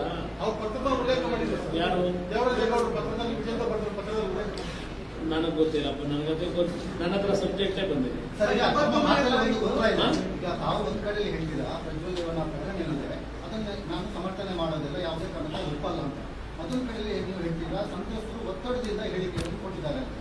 ಹಾಗಾದ್ರೆ ಈ ಪ್ರಕರಣದಲ್ಲಿ ಮಹಿಳೆಯರಿಗೆ ಅನ್ಯಾಯ ಆಗಿಲ್ವಾ ಅಥವಾ ಈ ವಿಡಿಯೋವನ್ನ ಫೇಕ್ ಆಗಿ ನಾನು ಮಹಿಳೆಯರಿಗೆ ಅನ್ಯಾಯ ಆಗಿದೆಯೋ ಆಗಿಲ್ವೋ, ಇವತ್ತು ಪೆನ್ ಡ್ರೈವ್ಗಳು ಇದು ಮಾರ್ಫಿಂಗ್ ಮಾಡಿರ್ತಕ್ಕಂಥದ್ದು ಇಲ್ಲ ಇವತ್ತು ನಿಮ್ಮ ನಕಲಿನೋ, ನನಗಿದೇನು ಗೊತ್ತಿಲ್ಲ. ಇವೆಲ್ಲ ಸತ್ಯಾಂಶ ಹೊರಗೆ ಬರಲಿ ಅಂತ ನಾನು ಹೇಳೋದು. ದೇವರಾಜೇಗೌಡರು ಹೇಳಿದ್ದಾರೆ, ಫೇಕ್ ಹೋಗಿ ನಮಗೆ ಗೊತ್ತಿಲ್ಲ. ದೇವರಾಜೇಗೌಡರು ಹೇಳಿದ್ದಾರೆ ಇದು ಹೊರಗಡೆ ಬಂದಿರ್ತಕ್ಕಂಥದ್ದು ನನ್ನ ಇರ್ತಕ್ಕಂಥ ಒರಿಜಿನಲ್ ಪೆಂಡಲ್ ವಿಡಿಯೋಸ್ ಅಲ್ಲ, ಇವೆಲ್ಲ ಮಿಕ್ಸೆಡ್ ವಿಡಿಯೋಸ್ ಅಂತ ಹೇಳಿದ್ದಾರೆ. ಅಂದ್ರೆ ಮಿಕ್ಸೆಡ್ ನಕಲಿ ವಿಡಿಯೋಗಳಿಲ್ಲ ಯಾವುದು ನೀವು ಬಿಟ್ಟಿರ್ತಕ್ಕಂಥ ಅಂದ್ರೆ ಈಗ ಬಂದಿರೋ ಪೆನ್ ಡ್ರೈವ್ ಒರಿಜಿನಲ್ ನನಗೆ ಗೊತ್ತಿಲ್ಲ. ನಾನು ಆ ಪೆನ್ ಡ್ರೈವ್ ನಿಮ್ ಗಮನಕ್ಕೆ ನಾನು ತರೋದು ಈ ಕ್ಷಣದವರೆಗೆ ಆ ಪೆನ್ ಡ್ರೈವ್ ಇರ್ತಕ್ಕಂಥ ಯಾವುದೇ ಅಶ್ಲೀಲ ದೃಶ್ಯಗಳನ್ನ ನಾನು ನೋಡಿಲ್ಲ, ನನಗದ್ರಲ್ಲಿ ಆಸಕ್ತಿನೂ ಇಲ್ಲ. ಇವತ್ತು ಸತ್ಯಾಂಶ ಹೊರಗೆ ಬರಬೇಕು ಅಂತಕ್ಕಂಥ ನನ್ನ ಡಿಮ್ಯಾಂಡ್. 21ನೇ ತಾರೀಕು ಪೆನ್ಡ್ರೈವ್ಗಳು ವಿಡಿಯೋದಲ್ಲಿರುವಂಥ ಪೆನ್ಡ್ರೈವ್ ಈಚೆ ಬಂತು ಏಪ್ರಿಲ್ 21. ಬಟ್ ಇವತ್ತು ಮೇ 5ನೇ ತಾರೀಕು ಅಂದ್ರೆ ನಿನ್ನೆ ಮೇ 7 ಇವತ್ತು. ಮೇ 6ನೇ ತಾರೀಕು ಪ್ರೆಸ್ ಮೀಟ್. ಇಷ್ಟು ಡ್ಯೂರೇಷನ್ ಏನ್ ಮಾಡ್ತಿದ್ರು ಅವರು? ಯಾಕೆ ಯಾರು? ದೇವರಾಜೇಗೌಡರು. ನೀವು ಅವ್ರನ್ನ ಕೇಳಿ, ನೀವು ಅವ್ರನ್ನ ಕೇಳಿ ನನ್ ಕೇಳಿದ್ರೆ ನಾನು ಯಾಕಂದ್ರೆ ಈಗ ಕೂಡ ನೀವು ಕೂಡ ಮೈತ್ರಿಯಲ್ಲಿ ಇರೋದ್ರಿಂದ, ಯಾರು ಜೆಡಿಎಸ್ ಮತ್ತು ಬಿಜೆಪಿ ಮೈತ್ರಿಯಲ್ಲಿ ಇರೋದ್ರಿಂದ ನಿಮ್ಮ ಗಮನಕ್ಕೆ ಬಂದಿಲ್ವಾ? ನನಗೆ ನನ್ನ ಗಮನಕ್ಕೆ ಹೆಂಗ್ ಬರಕ್ ಸಾಧ್ಯ? ಪೆನ್ ಡ್ರೈವ್ ಮಾಡ್ಕೊಂಡಿರೋರು ಕಾಂಗ್ರೆಸ್ ನಾಯಕರು, ಅದನ್ನ ರಿಲೀಸ್ ಮಾಡ್ತೀವಿ ಅಂತ ಹೇಳಿರೋನು ಅವ್ರ ಮಗ ಯಾರೋ ನವೀನ್ ಗೌಡ ರಿಲೀಸ್ ಮಾಡ್ತೀನಿ ಅಂತ ಹೇಳಿರೋದು 21ನೇ ತಾರೀಕು. ಇನ್ನ ಅರ್ಧ ಗಂಟೆ ಬರುತ್ತೆ ಅಂತ 8 ಗಂಟೆಲಿ ಹೇಳೋದು. ರಿಲೀಸ್ ಮಾಡಿರೋ ಅವ್ನು ಮಾಡಿರತಕ್ಕಂಥವ್ರು ಏನಿದ್ದಾನೆ ಅವತ್ತು ಘೋಷಣೆ ಆ ಅಡ್ವರ್ಟೈಸ್ಮೆಂಟ್ ಕೊಟ್ಟವನು ಅವನನ್ನ ನೀವು ಇಲ್ಲಿವರೆಗೆ ಅರೆಸ್ಟ್ ಮಾಡಲಿ, ಫ್ರೀಯಾಗಿ ಬಿಟ್ಕೊಂಡು ಕೂತಿದ್ದೀರಿ. ಅವ್ನು ಹಿಡಿದಿದ್ರೆ 2 ನಿಮಿಷದ ಸತ್ಯಾಂಶ ಹೊರಗೆ ತರಕಾಯ್ತಿರ್ಲಿಲ್ವಾ? ಯಾಕೆ ರಕ್ಷಣೆ ಕೊಟ್ಟಿದ್ದೀನಿ? ಬಿಜೆಪಿಯ ಮುಖಂಡರಲ್ಲ ಯಾರು? ದೇವರಾಜೇಗೌಡರದ್ದು ಡಿಫರೆಂಟ್ ರೀ. ನವೀನ್ ಕೂಡ ನಾನು 21 ರಾತ್ರಿ ಪೆನ್ ಡ್ರೈವಿನ ಅರ್ಧ ಗಂಟೆ ರಿಲೀಸ್ ಮಾಡ್ತೀವಿ ಅಂತ ಹೇಳಿದ್ನಲ್ಲ, ವಾಟ್ಸಪ್ ಮಾಡೋದ್ನಲ್ಲ, ಇಡೀ ಪ್ರಪಂಚಕ್ಕೆ ಜಾಹೀರು ಮಾಡಲಿಕ್ಕೆ. ಈ ಕ್ಷಣದವರೆಗೂ ಅವನ್ನ ಅರೆಸ್ಟ್ ಮಾಡಬೇಕು, ಯಾರನ್ನ ಅರೆಸ್ಟ್ ಮಾಡಬೇಕು?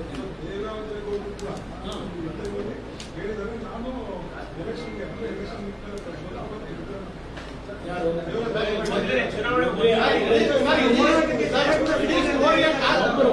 ಇಡೀ ಸ್ಟೋರಿಯ ಕಾನ್ಸ್ಪಿರಸಿ ದೇವರಾಜೇಗೌಡ ತಂದು ಮೇಲಕ್ಕೆ ಮೇಲ್ಕೊಂಡು ಈಗ ಇಡೀ ಸ್ಟೋರಿ ಕಾನ್ಸ್ಪಿರಸಿ ದೇವರಾಜೇಗೌಡ ತರ್ತಾ ಇದ್ದಾರೆ. ವಿಧಾನಸಭಾ ಚುನಾವಣೆ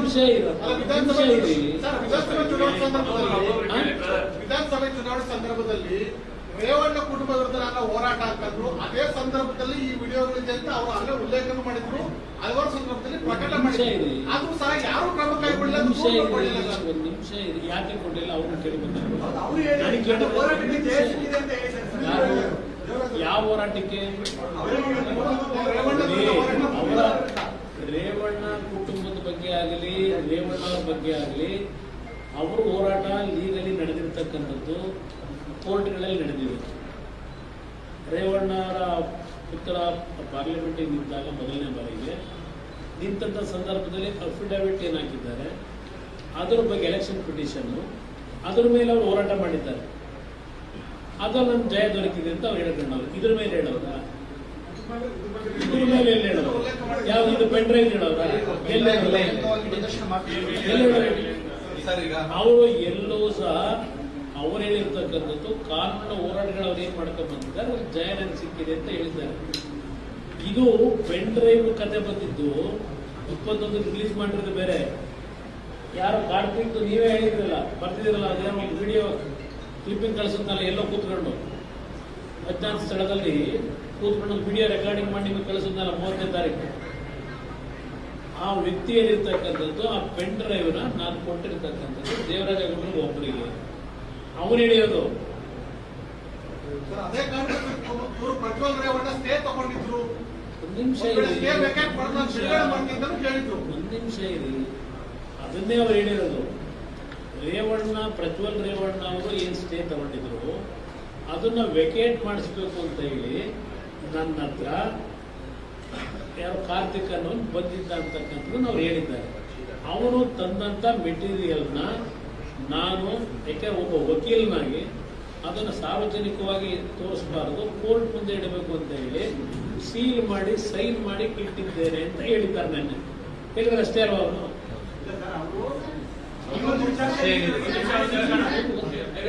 ಅದೆಲ್ಲ ಒಂದು ನಿಮಿಷ ಇದೆ. ನಾನು ಎಲ್ಲೋರು ಯಾರು ಬೇಕಾದ್ರೆ ಏನ್ ಪ್ರಶ್ನೆ ಮಾತಾಡಿ ದೇವರಾಜೇಗೌಡರು ಹೇಳ್ತಾರೆ, ಆ ಪೆನ್ ಡ್ರೈವ್ ಫೋಟೋಗಳಿಗೂ ವಿಡಿಯೋಗಳಿಗೂ ಈ ಬಿಡುಗಡೆ ಮಾಡೋ ವಿಡಿಯೋಗಳಿಗೂ ಸಂಬಂಧ ಇಲ್ಲ ಅಂತ ಹೇಳ್ತಾರೆ.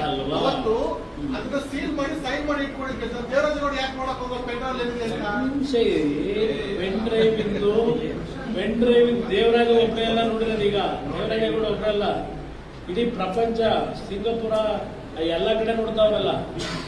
ದೇವರಾಜೇಗೌಡ ಒಬ್ಬರಷ್ಟ ನೋಡಿರೋದು. ಈಗ ಇಡೀ ಪ್ರಪಂಚಕ್ಕೆ ಕೊಟ್ಬಿಟ್ಟವ್ರಲ್ಲ ಅಂತ. ಈಗ ಪೆನ್ ಡ್ರೈವ್ ಪ್ರಕರಣ ಈ ಚುನಾವಣೆ ಮೇಲೆ ಏನಾದರೂ ಪರಿಣಾಮ ಬೀರುತ್ತಾ? ಯಾವುದೇ ರೀತಿಯ ಪರಿಣಾಮಗಳು ಬ್ರದರ್ ನನ್ನಲ್ಲಿ ಕೂಡ ಇದ್ದಾರೆ. ನಾನು ಈ ಒಂದು ಪೆನ್ ಡ್ರೈವ್ ಬಿಟ್ಟ ನಂತರವೂ ಶಿವಮೊಗ್ಗದಲ್ಲಿ ಹೋಗಿ 24 ಗಂಟೆ ನಾನು 4 ಸಭೆ ಅಟೆಂಡ್ ಮಾಡಿದ್ದೇನೆ. ರಾಯಚೂರು ಹೋಗಿದ್ದೇನೆ, ಅಲ್ಲಿಂದ ಕಲಬುರಗಿಗೆ ಹೋಗಿದ್ದೇನೆ, ಬಳ್ಳಾರಿಗೆ ಹೋಗಿದ್ದೇನೆ, ಅಲ್ಲಿಂದ ಕೊಪ್ಪಳಕ್ಕೆ ಹೋಗಿದ್ದೇನೆ.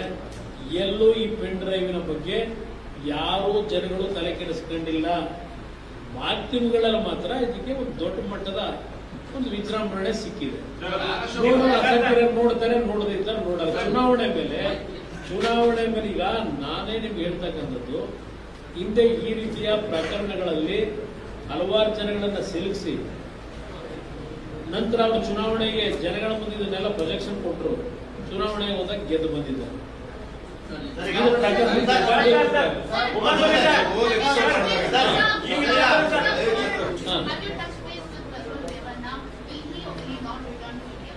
I don't know about his where he is. I don't know. That responsibility already government has taken. Wherever he is there, they will bring him.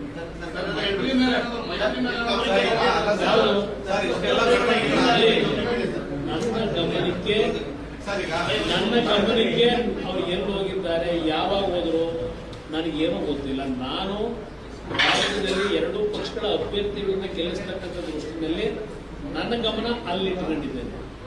ಇದ್ರ ಮಧ್ಯದಲ್ಲಿ ನಿಮ್ಮ ಟಿವಿಗಳಲ್ಲಿ ಬರ್ತಕ್ಕಂಥ ಮಾಹಿತಿಗಳನ್ನ ಸಂಗ್ರಹಿಸ್ತೇನೆ.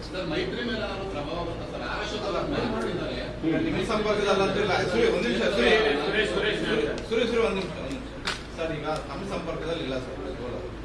ಜೆಡಿಎಸ್ ನ ಬೇರೆ ಯಾರ ಸಂಪರ್ಕದಲ್ಲೂ ಯಾಕಂತ ಹೇಳಿದ್ರೆ ಆಗ್ತಿರುವಂತಹ ಒಂದು ಮುಸ್ಗರ ನೋಡಿ, ನನ್ನ ಮುಂದೆ ಯಾವುದೇ ರೀತಿ ಸಂಪರ್ಕ ಇಲ್ಲ.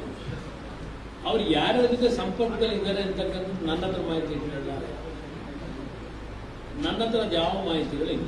ಮೈತ್ರಿ ಬಗ್ಗೆ ಆರ್ ಅಶೋಕ್ ಅವರು ಮಾತಾಡಿದ್ರು ಇನ್ನೊಂದೆರಡು ದಿನದಲ್ಲಿ ಮೈತ್ರಿ ಬಗ್ಗೆ ಕೇಂದ್ರ ನಾಯಕರು ತೀರ್ಮಾನ ತಗೊಳ್ತಾರೆ. ಮೈತ್ರಿ ಈಗ ಈ ಒಂದು ಪ್ರಕರಣದಲ್ಲಿ ಅವ್ರದ್ದು ರಾಷ್ಟ್ರೀಯ ಪಕ್ಷ, ಅವ್ರ ಪಕ್ಷದಲ್ಲಿ ಏನು ತೀರ್ಮಾನ ಮಾಡ್ತಾರೆ ಅದು ಅವರಿಗೆ ಸೇರುತ್ತೆ. ನಾನು ಅದ್ರ ಬಗ್ಗೆ ಇದು ಮುಂದುವರಿಯಲು ಅಂತಕ್ಕಂಥ ಚಿಂತನೆ ನನ್ನಲ್ಲಿ, ಅದರ ಆಸಕ್ತಿ ಇಲ್ಲ. ನನ್ನ ಮುಂದೆ ಇರ್ತಕ್ಕಂಥದ್ದು ಇಂಥ ಒಂದು ಪ್ರಕರಣ ನಮ್ಮ ರಾಜ್ಯದಲ್ಲಿ ನಡೆದಿರ್ತಕ್ಕಂಥದ್ದೇನಿದೆ ನಾವೆಲ್ಲರೂ ತಲೆ ತಗ್ಗಿಸ್ತಕ್ಕಂಥ ವಿಚಾರ. ಇದಕ್ಕೆ ಸತ್ಯಾಂಶ ಹೊರಗೆ ಬಂದು ಯಾರು ತಪ್ಪು ಇದ್ರು ಅದಕ್ಕೆ ಒಂದು ಅಂತಿಮವಾದಂಥ ತಾರ್ಕಿಕವಾದಂಥ ಒಂದು ಶಿಕ್ಷೆಗಳಾಗಬೇಕು. ಅದು ನನ್ನ ಮುಂದಿರ್ತಕ್ಕಂಥದ್ದು. ಮೈತ್ರಿ ಮುಂದುವರಿಯಲು ಅದು ಮುಂದೆ ನೋಡ್ತಾರೆ. ಪರಿಷತ್ ಚುನಾವಣೆ ನಡೀತಾ ಇದೆ, ಆ ಕಾರಣಕ್ಕೋಸ್ಕರ ಆ ಸಂದರ್ಭದಲ್ಲಿ ಇವತ್ತು ಮತದಾನ ನಡೀತಾ ಇದೆ. ಈ ಮತದಾನದ ನಂತರ ಏನೀಗ ನಾಮಿನೇಷನ್ಗಳು ಬಹುಶಃ 14 ಲಾಸ್ಟ್, 13 ಲಾಸ್ಟ್, 14ನೇ ತಾರೀಕು ಲಾಸ್ಟ್ ಡೇಟು.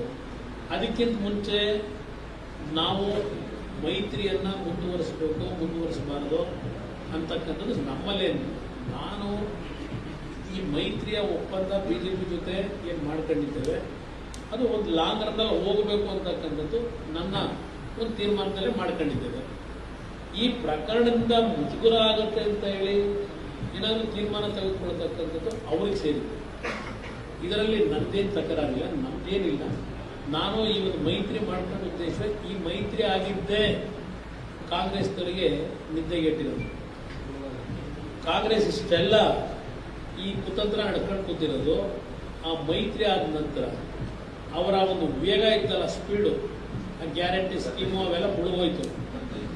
ಇವತ್ತು ಏನು 20-25 ಗೆಲ್ತೀವಿ ಅಂತ ಲೆಕ್ಕಾಚಾರ ಮಾಡಿದ್ರು, ಮೈತ್ರಿಯ ಒಂದು ಸಂಬಂಧಗಳು ಪ್ರಾರಂಭ ಆದಮೇಲೆ ಕಾಂಗ್ರೆಸ್ ನಾಯಕರು ನಿದ್ದೆಗೆಟ್ಟು ಅಭ್ಯರ್ಥಿಗಳನ್ನು ಅವರು ಆಯ್ಕೆ ಮಾಡೋದಕ್ಕೆ ಎಷ್ಟು ದುಸ್ಸಾಹಸ ಪಟ್ಟು ಮಾಡ್ಕೊಂಡಿದ್ದಾರೆ ಅನ್ನೋದು ಗೊತ್ತು. ಈ ಮೈತ್ರಿಯಿಂದ ಅವರ ಒಂದು ಬೆಳವಣಿಗೆಗಳು ಮತ್ತಿನ ಒಂದು ಟೀಮು ನಾವು ಒಕ್ಕಲಿಗರ ನಾಯಕರು, ಒಕ್ಕಲಿಗರು ನನ್ನಿಂದ ಬಂದಾಯ್ತು, ಒಕ್ಕಲಿಗರನ್ನೆಲ್ಲ ನಾನು ಜೋಬಲ್ಲಿ ಇಟ್ಕೊಂಡಿದ್ದೇನೆ, ಈ ರೀತಿಯ ಒಂದು ಸೃಷ್ಟಿ ಮಾಡ್ಕೊಂಡಿದ್ರು. ಅವರು ಒಂದು ಕಡೆ ಪೆಟ್ಟು ಬಿದ್ದಿದೆ. ಚುನಾವಣಾ ಫಲಿತಾಂಶ ಅನ್ನೋದು ಅವ್ರಿಗೆ ಗೊತ್ತಾಗಿದೆ. ಈ ಚುನಾವಣಾ ಫಲಿತಾಂಶದಿಂದ ಅವರ ಮುಂದಿನ ಭವಿಷ್ಯಗಳಿಗೆ ಏನಾಗುತ್ತೆ ಅನ್ನೋದು ಗೊತ್ತಿದೆ. ಅದಕ್ಕೆ ಪಾಪ ಅವರಲ್ಲಿ ಈ ತಳಮಳ ಶುರುವಾಗಿದೆ. ಅದರಿಂದ ನಾನು ಇದ್ರ ಬಗ್ಗೆ ತಲೆ ಕೆಡಿಸ್ಕೊಳ್ಳಿಕ್ಕೆ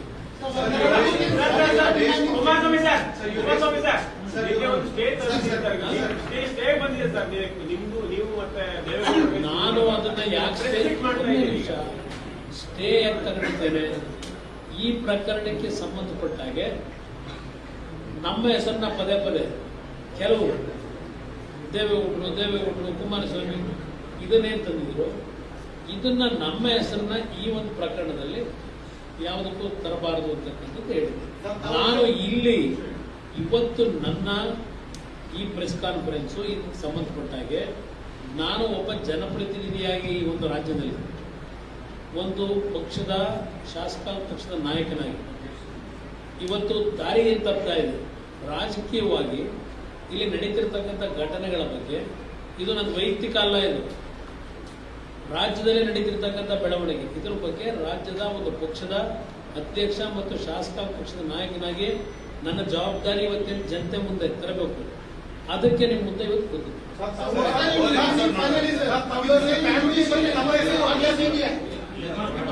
No, it is left to government. It is left to government.